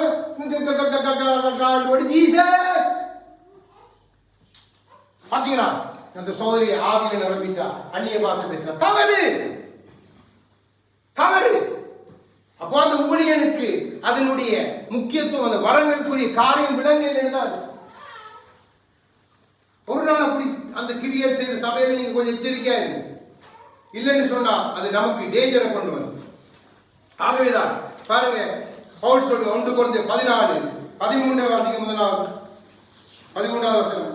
அந்தபடி அந்நிய பாஷையில் பேசுகிறவன் அதன் அர்த்தத்தையும் சொல்லத்தக்கதாக விண்ணப்பம் பண்ண கடவன். ஆமென். என்னடா நீங்க அந்நிய பாஷை பேசிட்டீங்கடா, நீங்க ஆவியோட கேட்கணும். இதுக்கு எனக்கு முன்ன இதுக்குரியதை நான் சொன்னேன். அதை விட நீங்க சும்மா அந்நிய பாஷை பேசுற ஒரு கருத்தம் ஒரு பிரயோசனம் நன்றாக விளங்கிக் கொள்ளுங்க. இன்னைக்கு தவறான காரியங்கள் சபைக்குள்ள நடக்குது. நமக்கு ஆண்டவர் கற்றுக் கொடுக்கிறார். நம்ம சபை ஒழுங்குபடுத்த அவருடைய சரீரத்தை ஒழுங்குபடுத்துறேன்டா அவரோட இணைகிறது. அப்போ ஒவ்வொரு காரியம் நமக்கு ஆண்டவர் பிரித்து பிரித்து காண்பித்து கொடுக்கிறார். இப்போ அதுல 27-28 வாசிங்க. யாராவது அந்நிய பாஷையிலே பேசுகிறவருண்டானா அது 2 பேர் மட்டும் அல்லது மிஞ்சினால் 3 பேர் மட்டும் அடங்கும். அவர்கள் ஒவ்வொருவராய் பேசவும் ஒருவர் அர்த்தத்தை சொல்லவும் வேண்டும். எடுத்துங்க, என்ன சொல்ற? அந்நிய பாஷை எப்படி பேசுறேன்னு சபையில ஒரு ஆள் ஒவ்வொருத்தரா பேசுறேன். எல்லாரும் சேர்ந்து கூடி கக்க காப்ல இதென்ன மாதிரி செய்யுங்கன்னு சொல்றாங்க. இல்ல, இன்னைக்கு இதை செய்யறாங்க. அப்ப அவங்க கர்த்தருடைய வசனத்துக்கு விரோதமானவர்கள். நன்றாக அடுத்த வாசிங்க 28. அர்த்தம் சொல்லுகிறவர்கள் இல்லாவிட்டால் சபையிலே பேசாமல் தனக்கும் தேவனுக்கும் தெரிய பேசப்படாது. ஆமென். இது அவங்களோட சொந்த பக்தருக்கு நீங்க பேசிட்டு போங்க. உங்களோட தனிப்பட்ட ஜெபத்துல தனியே பேசிக்க. இல்லாட்டி நீங்க சபாராதனை சத்தமா பேசாம மெதுவா பேசி உங்க நீங்களும் கத்துறது. ஏண்டா அந்நிய பாஷை ஒன்று பேசப்பட்டா நம்ம சபையில நமக்கு தேவன் காண்பித்த நமக்கு எத்தனையோ காரியங்கள் அந்நிய பாஷை பேசி தேவன் அதை உடனடியா வியாக்கியம் பண்ணி காண்பித்து வசனத்தினூடாய் நமக்கு ஆதாரம் தந்து. அப்ப அது சத்தியமாய் பரலோகம் நமக்கு கொடுத்து சும்மா அந்நிய பாஷை பேசி போட்டு சேனைகளின் கர்த்தர் சொல்லுகிறார் என்றா என்ன சொன்ன பிள்ளை? அப்படி அடித்து விடுறவங்களே இருக்கிறார். கவனம் பிள்ளைகள், கவனம். இன்றைக்கு இந்த வரங்களை குறித்து தாறுமாறு சபைகளுக்குள்ள பெருகிட்டது. முக்கியமா இந்த அந்நிய பாசம். முதல் நீங்க அதை புரிஞ்சுக்கொள்ள, அந்நிய பாசன தன்மை நீங்க புரிஞ்சுக்கொள்ள. அப்போ அந்நிய பாசம் என்ன, அது எப்படி வருதுன்றா, அது இதயத்துல இருந்து புறப்பட்டு வரும். அதுதான் அந்நிய பாசம். அது எப்படி இருக்கும் என்று சொன்னா, அது ஒரு ஜெபமா இருக்கலாம், இல்ல ஒரு விழிப்பூட்டும் வார்த்தையா இருக்கலாம், இல்ல பக்தி விருத்திக்கு ஏதுவான இருக்கலாம். அதைத்தான் நம்ம வாசித்த கொண்டு 14:6. அப்ப அந்நிய பாஷைக்குள்ள கர்த்தர் ஒரு மெசேஜை வச்சிருப்பார். ஒன்று பக்தி விருத்திக்கு ஏதுவா இருக்கு, இல்லைன்னு சொன்னா ஏதோ ஒரு காரியத்தை, ஆச்சரியமூட்டுற காரியத்தை தேவன் நமக்கு சொல்லும்படியா இருக்கும். அப்போ இதெல்லாம் அதைத்தான் அந்த 6வது அதிகாரத்தில் பவுல் சொல்லுகிறார். ரகசியங்களை வெளிப்படுத்துறது இதெல்லாம் அந்நிய பாஷைக்குள்ள கர்த்தர் வைத்திருக்கிற காரியம். பரத்தின் ரகசியத்தை சொல்லுங்க. அப்போ அது வெளிப்படுத்தப்படணும். அப்ப அந்நிய பாஷை எனக்கு கொடுக்கப்பட்டு நான் பேசினா நான் அதை நிறுத்திட்டு உங்களுக்கு சொல்லணும். கர்த்தர் இப்படி சொல்றான், வேத வசனத்தின் படி சொல்லுகிறான். நான் அதற்கு மைக்க பிடிச்சி எல்லாம் அடிச்சு போட்டுட்டு ஒன்று சொல்றேன். அப்புறம் அடுத்து இதெல்லாம் பிள்ளையான ஆராதனை, இதெல்லாம் பிள்ளையான அந்நிய பாஷை, இதெல்லாம் நம்ம உட்படுத்தி பேசணும். பாட்டை கூட அந்நிய பாஷை நம்ம பாடணும். அந்நிய பாஷை பேசி பிராக்டிஸ் பண்ணி பாட்டை கொடுத்தீங்கன்னா அந்த பாட்டை அப்படியே அந்நிய பாஷை அடிச்சு விடுவோம். நம்ம கிளப் பிராக்டிஸ், நம்முடைய மன அழுத்தத்தை நம்முடைய இதில் உட்பவித்து பேசுது. அது வரம் பிள்ளைகள், அது எல்லாருக்கும் கொடுக்கப்படும் என்று எங்கேயும் வேதம் சொல்லுதா? அப்படி பவுலும் சொல்ல, அப்படி வேதம் சொல்ல. நம்ம வசனத்தை புரிந்து கொண்ட தன்மை பிழைத்து போயிட்டு, ஆகவே இன்னைக்கு சபைக்குள்ள இந்த குளறுபடிய சரீரத்துக்குள்ள கொண்டு வந்துட்டோம். அந்த ஸ்தல சபைக்குள்ள கிறிஸ்துவினுடைய சரீரத்துக்குள்ள கொண்டு வந்துட்டோம். மிகவும் கவனம். அப்படி வர்ற அந்நிய பாஷை உங்களுக்கு வேண்டாம், அதை விட்டுருங்க. அதை குறித்து நீங்க கவனமா இருக்கு. அப்போ இங்கே வியாக்கியம் என்று சொல்லுகிறோம். இன்னொருடத்துல மொழிபெயர்ப்பு. வியாக்கியம் என்று சொன்னா என்ன, மொழிபெயர்ப்பு என்று சொன்னா என்ன, நீங்க விளங்கிக் கொள்ளுங்க. மொழிபெயர்ப்பு என்பது, உதாரணத்துக்கு நான் ஆங்கிலத்திலே உங்கள் மத்தியிலே பேசுகிறேன். அப்போ ஒரு சகோதரன் இங்கே இருந்து நான் சொல்லுகிற ஆங்கில வார்த்தைகளுக்கு ஏற்ப வார்த்தைகளை எடுத்து சொல்லுவதுதான் மொழிபெயர்ப்பு. ஒரு மொழியை இன்னொரு மொழிக்கு மாற்றம் செய்து அதே நடையில கொண்டு போவோம், அதுதான் மொழிபெயர்ப்பு. நன்றாக விளங்கிக் கொள்ளுங்க. ஆனா வியாக்கியம் பண்ணுகிறது, இப்போ ஒரு சகோதரன் அந்நிய பாஷை வியாக்கியம் பண்றது, அது சிந்தைக்கு சிந்தை, தேவனாலே அந்த கொடுக்கப்பட்ட அந்த சிந்தையோடு இணைந்து இருக்கிறது, அதுதான் வியாக்கியம். இவர் அந்நிய பாஷை பேசுவார், அவர் பேசி நிறுத்துவார், நான் வியாக்கியம் சொல்லுவேன். அது சிந்தைக்கு சிந்தை கர்த்தர் நினைக்கிறது, அதுதான் வியாக்கியம், மொழிபெயர்ப்பு. நீங்க இதுல தெளிவா இருக்கணும் பிள்ளைகளே, தெளிவா இருக்கணும். இது சிந்தைக்குரியது, அது வார்த்தைக்குரியது. மொழிபெயர்ப்பு வார்த்தைக்குரியது, வியாக்கியம் சிந்தைக்குரியது. தெளிவாயிருங்க. நீங்கள் வஞ்சிக்கப்பட்டு நீங்க நாடுங்க, வரங்களை நாடுங்க, அந்நிய பாஷையை எல்லாம் உண்டு. ஆனா தேவன் கொடுத்தா கர்த்தருக்கு ஸ்தோத்திரம், கொடுக்காவிட்டால் இன்னைக்கு சொல்றோம் அவங்களுக்கு இன்னும் அந்நிய பாஷை இல்லையா, ஐயோ அப்ப உங்களுக்கு பரிசுத்த ஆவியானவர் இல்லை. எங்கேயாவது சொல்லி இருக்கான்? பரிசுத்த ஆவியானவருக்கு அடையாளம் அந்நிய பாஷை மாத்திரம் தான் வேதத்துல ஒரு வசனத்தை காட்டுங்க. அதை குறித்து பணம் கேட்கிறது உண்டு. உங்களுக்கு ஜெபிங்க, அந்நிய பாஷை வரணும். அந்நிய பாஷைக்கு ஜெபிக்கிறது போட்டு நம்ம தீர்க்க செஞ்சு கூடாது, அதெல்லாம் தவறு. பவுல் போய் எதை வச்சு கையை வைக்கிறான்? அங்க சொல்ல கொடுத்த வரம், கையை வைத்து கொடுத்த வரம், வரம் எல்லாருக்கும் எல்லா நேரத்திலும் கொடுக்கப்படாது. நன்றாக விளங்கிக் கொள்ளும். அங்கே பேதுரு போய் கொர்நேலியுஸ் அவன் அந்நிய பாஷையில பேசுறாங்க, கர்த்தரை துதித்து மகிமைப்படுத்துறாங்க. அப்ப பேசிட்டு மகிமைப்படுத்து, வார்த்தையை சொல்லி புறஜாதி. அப்பதான் முதல் தரம் அங்கே ஆவியானவர் அந்த கிரியை காண்பிக்கிறார். இங்கே அப்போஸ்தலர் பேசுறது சொந்த பாஷையை பேசுறாங்க. கிரேக்க பேசியிருப்பாங்க, அரபிக் பேசியிருப்பாங்க, அர்மானியா பேசியிருப்பாங்க, ஹீப்ரு பேசியிருப்பாங்க, இன்னும் தமிழ் பேசி யாருக்கு தெரியும்? அங்க இருந்தவரை புரிந்து கொள்ள கர்த்தர் கொடுக்கு. அப்போ நம்ம ஒன்றுக்கு ஒன்று தவறாக கிரியை நடத்திட்டோம் என்றால் நாமும் கீழ்ப்படியாத சபை, அந்த சபை கிறிஸ்துவின் சரீரமாய் இயங்க முடியாது. அது கிறிஸ்துவின் சரீரத்துக்கு விரோதம்.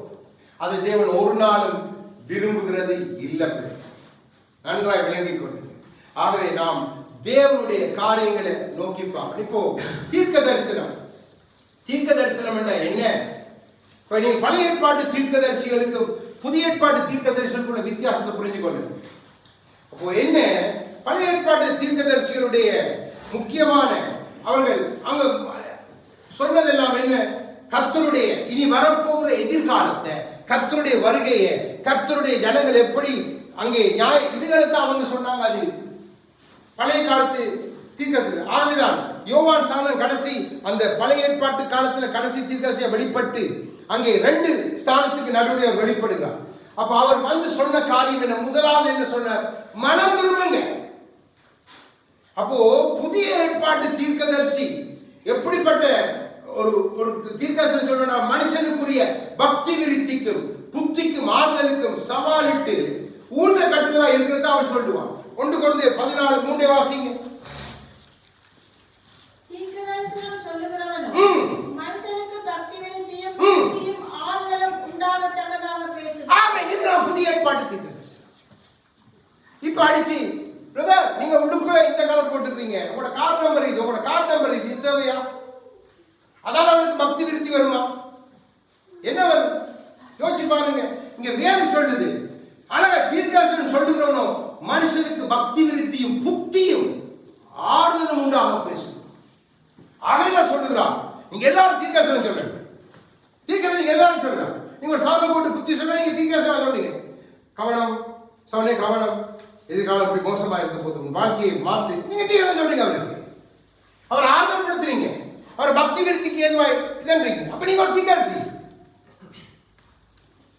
இன்னைக்கு தீர்க்கதரிசனம் என்ன நினைக்கிறாங்கன்னா, நான் அந்நிய பாஷையை பேசி போட்டு கர்த்தர் அந்த வீட்டில் நான் எலியாவின் ரதத்துல ஏறி நான் இப்ப வந்து இறங்குறேன், ஹொலன்ல வந்து இறங்குறேன், உங்க வீடு இப்படி இருக்குது, நான் இந்த பக்கத்தால போயிட்டு நான் திருப்பி இந்த பக்கத்தால, இதெல்லாம் தேவையா? கேட்கிறவனுக்கு கதை சொல்ற மாதிரி இந்த சினிமா படம் பார்க்குற மாதிரி தான் இன்னைக்கு தீர்க்கதரிசனம் சொல்றான். தவறு. தேவன் நமக்கு தெளிவுபடுத்தி காண்பிக்கிறான். தீர்க்க தரிசனம் எப்படி இருக்கணும், அந்நிய பாஷை எப்படி இருக்கணும். அப்போ இதெல்லாம் நம்முடைய வாழ்க்கையில சரியா இருக்க. 1 கொரிந்தியர் 16:12 வாசி. 16வது அதிகாரம். அடுத்த ஒரு சுயாதீனத்தை கர்த்தர் காண்பித்து கொடுக்கிறார். சபைக்குள்ள இருக்க வேண்டிய சரீரத்துக்குள்ள 16 வாசிங்க. சகோதரனாகிய அப்பல்லோவை குறித்தோவெனில் சகோதரனோடு கூட உங்களிடத்தில் வரும்படிக்கு அவனை மிகவும் வேண்டிக் கொண்டேன். ஆகியும் இப்பொழுது வரை அவனுக்கு மனதில்லை. அவனுக்கு நற்சமயம் உண்டாயிருக்கும் போது வருவான். ஆமா, நீங்க பவுல் அப்பல்லோவை பார்த்து சொல்லுகிறார், போதும் பண்ண நீ போன்ற ஒரு இடத்துக்கு அனுப்ப பவுல் விரும்புகிறார். ஆனா அப்போலோ இன்னும் ஆயத்தமா இல்லை. பரிசுத்த ஆவியானவர் இன்னும் அவனை ஆயத்தப்படுத்தி அதுக்கு அவனை ஏவை இல்லை. அப்போ அவன் அதுக்கு தாமதிக்கிறான். பவுல் அவனுக்குரிய அந்த தனிப்பட்ட சுதந்திரத்தை கொடுக்கிறான். அவனுக்குள்ளும் ஆவியானவர் அவன் எப்படி செயல்பட வேண்டும் என்று அவன் பவுலுக்கு தெரியும். ஆவி நுழைந்த மனுஷன். ஓஹோ, அப்ப இவன் சொல்றது சரி. அப்போ இது சரீரத்துக்குள்ள இருக்க வேண்டிய ஒரு காரியம், அவனுடைய ஸ்தல சபைக்குள்ள இருக்க வேண்டிய காரியம். இன்னைக்கு அப்படி இல்லையே, போட்டி. அவர் வசியம் பண்ண நான் வசியம் பண்ண முடியாதா? அவர் பிரசங்கம் பண்ண நான் பிரசங்கம் பண்ண முடியாதா? போட்டியில வந்து பிரசங்கம் பண்ண பார்க்கிறது, போட்டியில வந்து ஒன்றுக்கும் உதவாத பிள்ளைகள். இதெல்லாம் தவறு. தேவன் எல்லாத்துக்கும் நேர்த்தியாய் வார்த்தைகளை வைத்து நமக்கு கற்றுக் கொடுக்கிறார் ஆவியானவர்.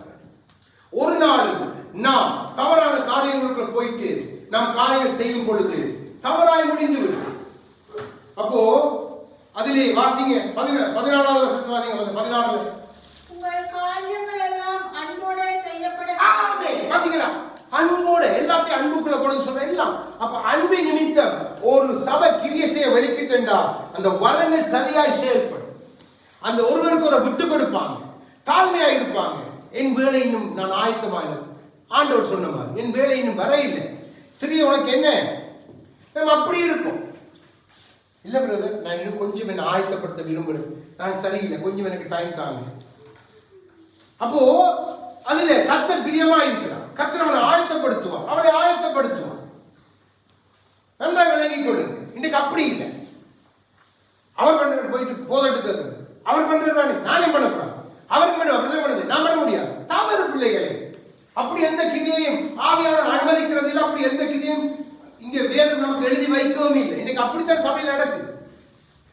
ஒரு சபையில ஒரு போதர் வந்து சொன்னாராம், நீங்க யாராவது யாரை வேணுமென்னாலும் நீங்க ஆராதிக்க விரும்பினார்கள் இரண்டு வந்து பேரை தாங்க பதிஞ்சு ஒவ்வொருத்தரான முருகன் ஆராதிக்கிறது. அதே மாதிரி யாராவது பிரசங்கிக்க விரும்பினா நீங்க எல்லாரும் வரலாம், நீங்க பிரசங்கிக்கிறதுக்கு நான் உங்களுக்கு அனுமதி தருவேன். அப்போ அந்த சபைக்கு அவன் எப்படி வாரான் எப்படி இருக்கிறான் அதெல்லாம் தெரியும். இப்படி ஒரு சபைன்னு போதர் சொன்னா இப்படி அந்த சபை அவர் எந்த ஆவியில பேசுறான் ரெண்டு விளையும் கொள்ளுங்க. மனுஷனை பிரியப்படுத்த பேசலாமா? வேதத்துக்கு கிறிஸ்துவின் சரீரத்துக்கு புறமானதை பேசலாமா? அப்போ சரீரமும் ஸ்தல சபையும் மிக முக்கியம். ரெண்டும் கிறிஸ்துவின் நாமத்தை மகிமைப்படுத்த கிறிஸ்து அங்கீகரித்து இருக்கிறான். அதை நாம் புரிந்து கொள்ள வேண்டும். இந்த அறிவு நமக்கு வேணும். அப்போ வரங்கள் அதுக்குள்ளதான் கிரியை செய்ய பார்க்குது. அதை விட்டு நம்ம போகக்கூடாது. ஆகவேதான் 1 கொரிந்தியர் 7வது அதிகாரம் பவுல் சொல்கிற காரியத்தை பாருங்க. நம்ம இதை தெளிவாக புரிந்து கொள்ளுங்கள். 19 வாசிங்க. முதல்ல 19. விருத்த சேதனமும் ஒன்றுமில்லை, விருத்த சேதனம் இல்லாமையும் ஒன்றுமில்லை, தேவனுடைய கற்பனைகளை கைக்கொள்ளுகிறதே காரியம். ஆமென். இதுதான் காரியம். தேவனுடைய வார்த்தை என்னத்தை சொல்லுது அதை மாத்திரம் கைக்கொள்ளுங்க. வேற எதுக்கு நீங்க சொல்லி கொடுக்க கூடாது. அது எந்த உங்களுக்கு அடிக்கப்படுற தீக்கசனம் அடிச்சு எல்லாம் விட்டு பறந்து போனவங்களுக்கு எங்க நிக்கிறாங்கன்னு தெரியாது. நன்றா விளைய கொள்ளுங்க பிள்ளைங்க. கர்த்தர் எப்படிப்பட்டவர், ஆவியானவர் எப்படிப்பட்டவர் நீங்க நன்றாய் புரிந்து கொள்ளணும். தேவ சபை எதை போதிக்கும் என்பதை புரிந்து கொள்ளணும். ஆவிதான் பவுல் அந்த வித்தியாசத்தை காண்பித்து எங்களுக்கும் சரீர ஸ்தல சபைக்கும் உள்ள காரியங்களை காண்பித்து ரெண்டையும் இணைத்து காண்பிக்கிறார். வரங்கள் எப்படி கிரியை செய்யணும். ஆகவேதான் வரங்களுக்கு மத்தியில் தேவன் அன்பை கொண்டு வந்து வரங்களையும் அன்பையும் வகை பிரித்து காண்பித்து இணைத்து காண்பிக்கிறார். இப்ப தொடர்ந்துமா வாசிங்க 24 வரைக்கும். அதிகாரம் 20-24. அவனவன் தான் அழைக்கப்பட்ட நிலைமையிலே நிலைத்திருக்க கடவுள். அல்லேலூயா. அடிமையாய் நீ அழைக்கப்பட்டிருந்தால் கவலைப்படாதே. சுயாதீனனாக கூடுமானால் அதை நலம் என்று அனுசரித்துக் கொள். கர்த்தருக்குள் அழைக்கப்பட்ட அடிமையானவன் அவனுடைய சுயாதீனனாய் இருக்கிறான். அப்படியே அழைக்கப்பட்ட சுயாதீனன் கிறிஸ்துவினுடைய அடிமையாய் இருக்கிறான். நீங்கள் கிரியத்துக்கு கொல்லப்பட்டீர்கள், மனுஷனுக்கு அடிமைகளாகாதிருங்கள். சகோதரரே, அவனவன் தான் அழைக்கப்பட்ட நிலைமையிலே தேவனுக்கு முன்பாக நிலைத்திருக்க கடவுள். நீங்க மனுஷனுக்கு அடிமையாக உங்களுக்கு அழைக்கவில்லை தேவன். நன்றாக விளங்கிக் கொள்ளுங்க. ஆக நீங்க பாரம்பரியங்களை எப்படி கை கொள்ளலாம்? அது மனுஷ பாரம்பரியம். அப்ப நீங்க அதுக்கு உங்களுக்கு அடிமையில ஒப்பு கொடுத்தா நீங்க அதுக்கு அடிமை. கர்த்தர் அதை அறிவருக்கிறார். நாம் அழைக்கப்பட்டிருக்கிறோம் கிறிஸ்து என்பவருக்குரியவராய், அவரால் பிரேமாய் கொள்ளப்பட்டவருடைய ஸ்தல சபையார், அவருடைய தனிப்பட்ட சரீரங்களாய் நாம் அழைக்கப்பட்டிருக்கிறோம். அப்போ என்னை கண்ணா அழைத்தாலும் கண்ணா இருக்கிறேன், என்னை அவர் கையா அழைத்தாலும் கையா இருக்கிறேன். எல்லாமே முக்கியம். ஒவ்வொரு அவயமும் முக்கியம். எல்லாத்துக்கும் நான் தான் உங்களுக்கு ஆரம்பத்தில் காண்பித்துக் கொடுத்தேன். இங்க பலிபீடத்தில் நிற்கிற நாமத்தின சபை ஒத்தனமே நான் பலிபீடத்தில் யாரும் பிரசங்கம் பண்றது? சபை நடக்குமா? எனக்காக ஜெபிக்கிற பிள்ளை இல்லாட்டி நான் எப்படி எனக்காக என் பாதுகாப்புக்காக என்னுடைய ஆரோக்கியத்துக்காக எனக்காக தனிப்பட்ட ஜெபங்களை ஜெபிக்க நீங்க எவ்வளவு விசேஷித்தவர்கள். அந்த ஜெபம் தான் எனக்கு கிருபையை கொடுக்குது. அந்த ஜெபத்தின் நிமித்தம் தான் என்னால் இப்படி பேச முடியும். அன்றாட விளங்கிக் கொள்ளுங்க. அப்போ நம்ம எல்லாம் இணைந்து இருக்கணும். கிறிஸ்துவின் சரீரம் பிரிஞ்சா இருக்கு. கை சொல்ல காட்டி இருக்கு, கால் சொல்ல வெட்டியா இருக்கு. அப்ப 2 காலையும் வெட்டினா சரீரம் இயங்க முடியுமா? அந்த இடத்துல கிடக்கு. கையை வெட்டி விட்டா சரீரத்தினுடைய போதனை எப்படி போறது? யோசிச்சு பாருங்க. எல்லாமே கிறிஸ்து தேவன் நமக்கு ஏற்படுத்தின ஒவ்வொரு அவயங்களூடாய் தேவன் நமக்கு சரீரத்துக்குள் இருக்க வரங்களுடைய வல்லமைகள் எப்படி கிரீசன் காண்பித்துக் கொடுக்கிறார். இன்னைக்கு அப்படி இல்லை. தீர்க்காசி அப்பா நானும் தீர்க்கு தான் அடிக்கிறேன். அவர் 2 தீர்க்காசி அடிக்க விட்டா அந்த சூட்ல வந்து நம்ம அப்படி இல்லை பிள்ளைகள். தேவன் காண்பிக்காத ஒரு நாளும் பேசாதீங்க. பக்தி விருத்தி வர, பக்தி விருத்தி வர சபை எச்சரிக்கப்படணும். தேவ பிள்ளைகள் எச்சரிக்கப்படணும். அதுக்கு தான் தீர்க்க தரிசனம்.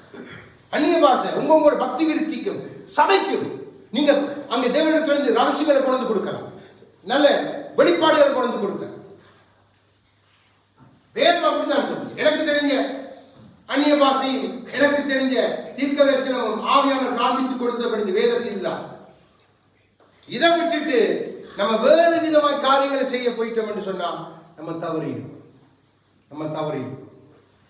தேவன் உங்களை எப்படி அழைத்தாரோ அந்த இடத்துல வச்சு உங்களை தேவன் உயர்த்த வல்லவர். நீங்க அடிமையா அழைக்கப்பட்ட அப்படியே இருக்கு, உங்களை சுயாதீனா மாற்றுவார் ஆண்டவர், உங்களை உயர்த்துவார். அதான் ஐஸ்வர்யவான் தன் ஐஸ்வர்யத்தை குறித்து ஒரு நாள் மேன்மை பாராட்டக்கூடாது, தருத்திரனை அவன் நிந்திக்கவும் கூடாது. நாம் 2 பேரும் அந்த விசுவாசத்தில் யாக்கோபு சொல்றது அழைக்கப்பட்டிருக்கிறாங்க கிறிஸ்துக்குள்ள சரீரமா. ஆகிதான் அங்கே பவுல் சொல்ல கிரேக்கர் யூதர் யாரும் யூதர் தாமதமே அப்படி இல்லை. யூதர் என்ன மேன்மை, அந்த மேன்மை தான் கிறிஸ்து நமக்கு கொடுத்திருக்கு. அப்போ நீங்க அதை சரியா புரிந்து கொள்ளணும், புரிந்து கொண்டு காரியம் செய்ய. ஒருவருக்கு குணமாக்குற வரும் என்று அவர் அந்த கிரியை செய்து கொண்டே போடும். அவர் அதை விட்டுட்டு பிசாசு துரத்த போனா குழந்தை போயிரு. அப்போ பிசாசு துரத்தவர் சிலருக்கு தேவன் எல்லாத்தையும் கொடுப்பார், ஒரு 4-5 வரத்தை கொடுத்திருப்பார் குணமாக்குற வரும். ஆனா அது தேவன் தன்னுடைய விசுவாசிகளுக்கு இவையெல்லாம் நீங்க செய்யலாம் அதிகாரத்தை கொடுத்திருக்கிறார். அப்போ அதுக்கேற்ற வாழ்வு, அதுக்கேற்ற பரிசுத்தம், அதுக்கேற்ற மனம் திரும்புதல் நமக்குள்ள இருக்கணும். இல்லைன்னா நீங்க போய் கரண்ட்ல கையை வைக்கிறீங்க, அது உங்களுக்கு டேஞ்சர். அவனுக்குள்ள இருக்க பிசாசு அவனை விட்டுட்டு உங்களுக்குள்ள வந்துடும். எத்தனை பேருக்கு அப்படி நடந்திருக்கு? அவனை விட்டு வியாதி போயிடும், அந்த வியாதி உங்களுக்குள்ள வந்துடும். கவனம். கேஆர்சிக்கு நடந்தது நமக்கு தெரியும். மிக கவனம் பிள்ளை, வேதம் எல்லாத்துக்கும் நமக்கு எழுதி வைத்திருக்கு. அப்போ மிக கவனம். உங்களுக்கு கொடுக்கப்பட்ட வரங்களை நீங்க நிலைத்திருங்க. தேவன் அதை உங்களுக்கு பெருக பண்ணுவார். பலத்தினால இல்லை, பராக்கிரமத்தினால இல்லை, அவருடைய ஆவியானதான் எல்லாம் ஆகும். ஆவியானவர் தான் நமக்கு சொல்றார். அவரால் முடியாத காரியம் ஒன்றுமே இல்லை. இந்த நிருபங்களை எழுதின பவுலை அழைத்தவர் அவர். பிரதான பாவி என்று தன்னை மேன்மைப்படுத்தி காண்பித்த பவுலை மிக உலகத்தையே கலக்கிற ஒரு ஊழியனாய் நிறுத்தின ஆவியானவர் தான் நம்மை பார்த்து பேசுகிறார். கிறிஸ்துவின் சரீரமாய் நம்மை பார்த்து பேசுகிறார். தனிப்பட்ட ரீதியிலே கிறிஸ்துவின் ஸ்தல சபையாய் நம்மை பார்த்து பேசுகிறார். நாம் எல்லாரும் அப்படி இருக்க. இந்த ஆண்டு தேவன் நம்மை நடத்த போற வழிகள் ஆட்சி. நான் சொன்னேன், ஆண்டவர் சொன்ன வசனம் கண்ணோக்கமா இருப்பார், பட்சமா இருப்பார். உங்களை பண்படுத்துகிறார் விதைக்கிறதுக்கு. நீங்களா விதைக்கப்படுறதுக்கு நான் கர்த்தர் உங்களுக்கு ஆழங்களை கற்றுக் கொடுக்க. அப்போ நீங்க இந்த வளங்களோடு நீங்க போனீங்கன்னா நீங்க தாழ்மையா இருப்பீங்க. ஆவியான சொல்லி இப்ப இவனுடைய நேரம் போ, நான் கிரியை செய்ய போறேன், நீ எல்லாருக்காக ஜெபம் பண்ணு, பிசாசோடு அப்ப நடக்கு, அப்ப நடக்கு.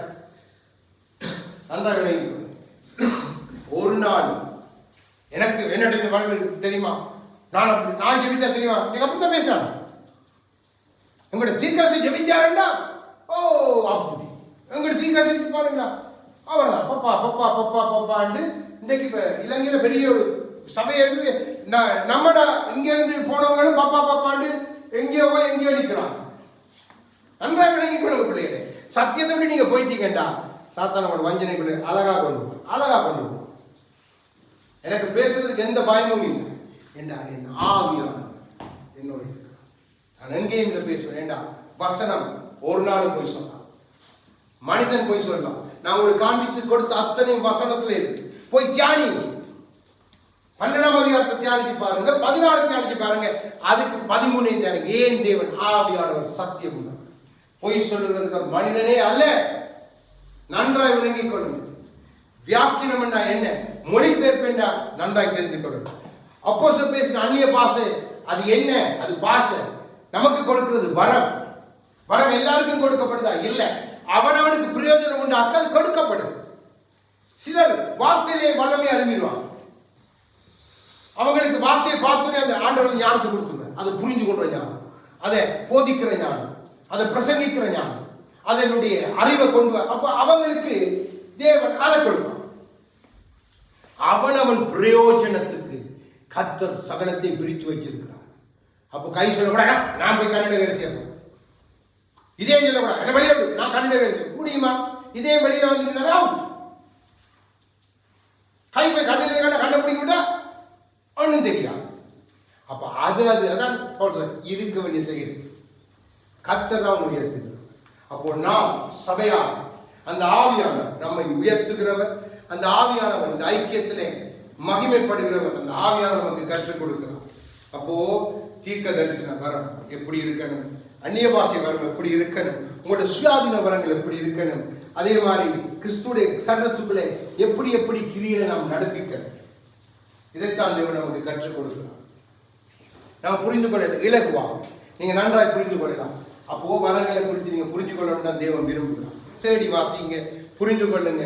ஏண்டா தேவன் இன்னைக்கு பல தேவ பிள்ளைகளுக்குள்ளே கேள்வி, ஏன் அவர் பேசுறாரு நான் பேச முடியலையே, அந்நிய பாஷை அவர் பேசுறாரு என்று நம்ம யோசிக்கிறோம்.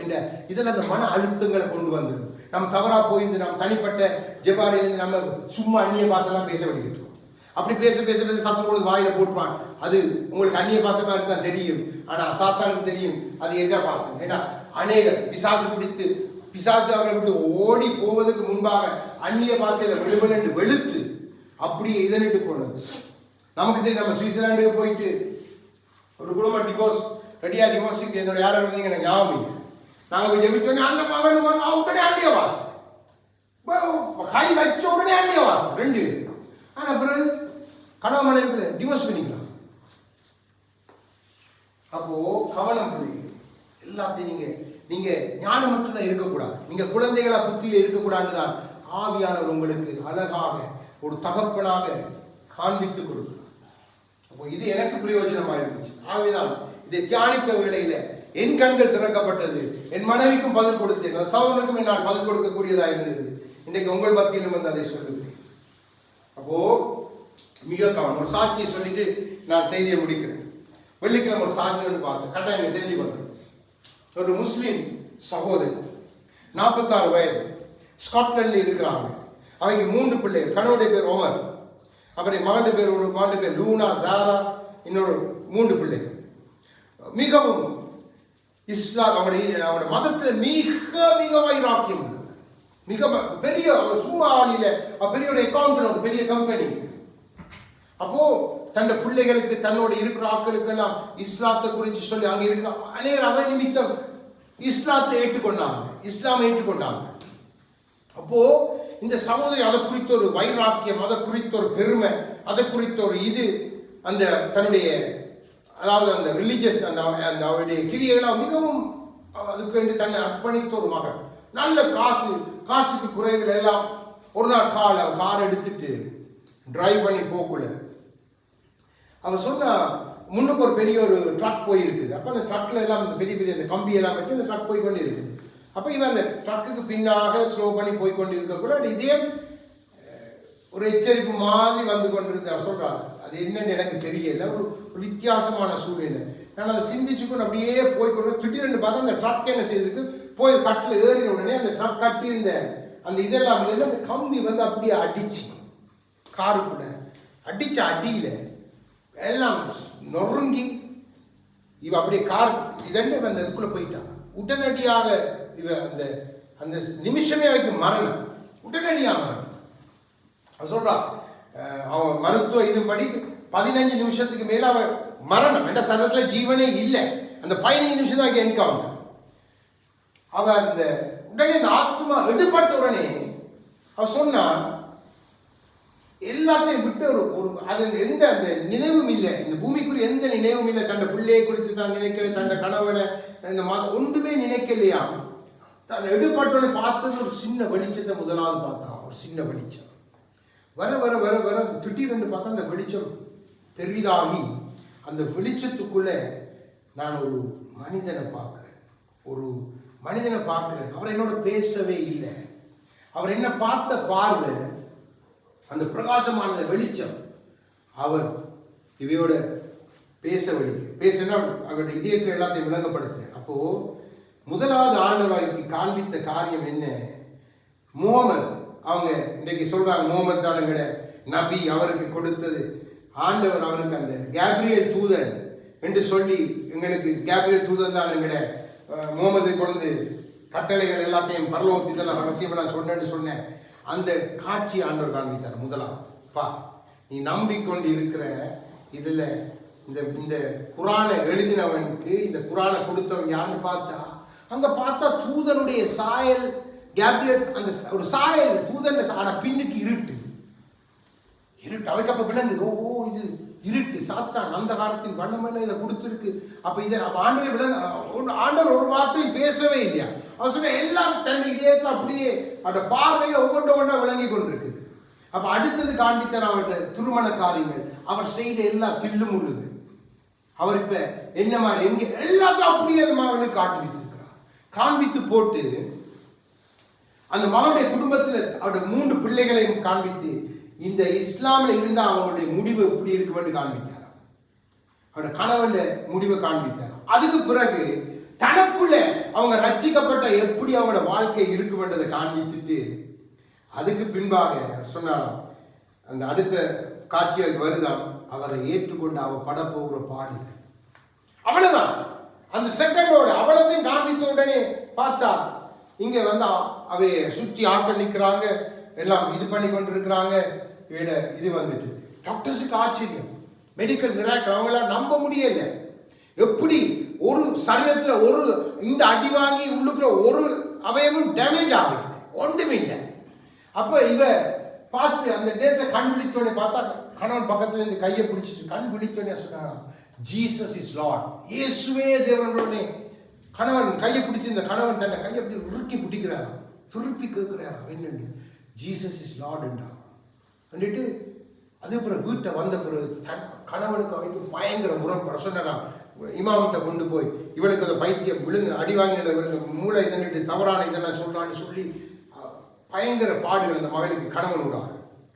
பிறகு ஆண்டவர் சொன்னாராம், நான் உன்னோட இருக்கிறேன், நீ பயப்படாம சொல்ல. அப்போ இவை யார் யாருக்கெல்லாம் தவறா போய் வழி நடத்த அவங்களுக்கு எல்லாம் போய் சொல்லி இயேசுதான் ஆண்டவர், இயேசுதான் என்று சொல்லி இன்றைக்கு அவர் சொல்றான், என்னுடைய இதயத்தில் அப்படி ஒரு சமாதானம். என்னதான் இருந்தாலும் என் தேவன் இருக்கிறார், என் பிள்ளைகளை தேவன் ரட்சித்து அவர் காண்பித்த அந்த இதுக்குள்ள பிள்ளைகளை நடத்துவார். அதே மாதிரி கணவனை தேவன் காண்பிச்சது எல்லாத்தையும் சொல்லி இப்படி என்ற பிள்ளை வரும் என்ற வந்த எல்லாத்தையும் சொல்லி இன்றைக்கு ஒரு ஊழியக்காரன் இன்னைக்கு அநேகரை கிறிஸ்துக்குள்ள நடத்தி கொண்டிருக்கான். ஸ்பாட்ல நீங்க அடித்து பார்க்கலாம் இன்டர்நெட்ல. அவன் அந்த மகனோட முகத்தை ஒரு நிமிஷம் தான் காட்டுறான். அது பிறகு பார்த்தா அந்த ஒரு சூரியனும் அந்த கடலையும் காட்டி அதுல அந்த வார்த்தைகள் அப்படியே காய்ச்சி கொண்டு போட்டான். கிட்டத்தட்ட 40 நிமிஷம். நல்ல சாட்சி. தேவன் எப்படிப்பட்ட நீங்க புரிஞ்சு கொள்ளணும். அதான் நான் சொல்றேன். ஆண்டவர் எப்படிப்பட்டவர், தேவன் எப்படிப்பட்டவரை அதான் நான் சொல்றேன். தேவன் அழைக்கிற அழைப்பு, தேவன் தெரிந்து கொள்ள நம்ம ஒரு நாள் விட்டு கொடுக்க பாருங்க. அந்த சகோதரி விடவே இல்லை. கணவன் எவ்வளவு பிரச்சனை. ஆனா இன்னைக்கு பாருங்க அந்த மகனுடைய சாட்சியை நான் சொல்றேன். என்னுடைய மரணத்தின் விளிம்பில நான் கர்த்தரை கண்டேன். இதை நான் சொல்லுவேன். எனக்கு பயம், எனக்கு தெரியும் என் கணவர் ரட்சிக்கப்படுவான். என் பிள்ளைகளுக்கு கொஞ்சம் அப்போ கடைசி மனம் கிடைச்ச அம்மா நான் இயேசுவையும் நான் முகமதையும் நான் ரெண்டையும் அவன் சொன்னா இல்லை, இயேசுதான், இயேசுவை தான். அப்போ பிள்ளைகள்லாம் இப்ப ஆண்டவரை பக்கம் திரும்பி வருது பாருங்க. ஆண்டவர் கிருபை, பயங்கர வைராக்கியமான ஒரு சகோதரி. அப்படிப்பட்டவ சொல்றா. இந்த முக்காடு கூட அவ சொல்றா, எங்களுக்கு கொடுக்கப்பட்ட இது ஒரு என்ன சொல்ற ரிலீஜன், ஒரு இதால் எந்த பிரயோஜனமும் இல்லை.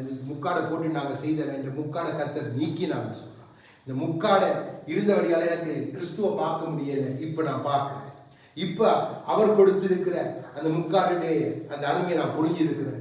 இன்றைக்கு நான் கிறிஸ்துவோட ஊழியக்காரன் சொல்லி முடிக்கும் பொழுது நான் அதை கேட்டு அப்படியே இருந்தேன். இதே அப்படியே அந்த சாட்சிக்குள்ள போயிட்டு. அப்போ தேவன் உண்மை உள்ளவர், நம்ம சந்திக்க வல்லவராக இருக்கிறார். நம்ம ஒரு நாளும் தேவனுக்கு விரோதமாக எதையும் சிந்திக்கக்கூடாது. அவருடைய வார்த்தை எப்பயும் உண்மை. இந்த வார்த்தையின்படிதான் நம்மை நடத்த விரும்புகிறார். இந்த வார்த்தைக்குள்ள தான் நம்மை நிறுத்த விரும்புகிறார். அவரே நம்மோடு வர விரும்புகிறார். அப்போ இந்த ஆண்டு நமக்கு சொன்ன வார்த்தையின்படியே கர்த்தர் நம்ம நடத்த போறபடினாலதான் நமக்கு எல்லாவற்றையும் ஒவ்வொன்றாய் பொறுமையாய் நிதானமாய் கற்றுக் கொடுக்கிறார். ஆக கர்த்தர் சமத்தில் எழுந்திருந்து நம் பாடி ஒரு துதிகளை நேரம்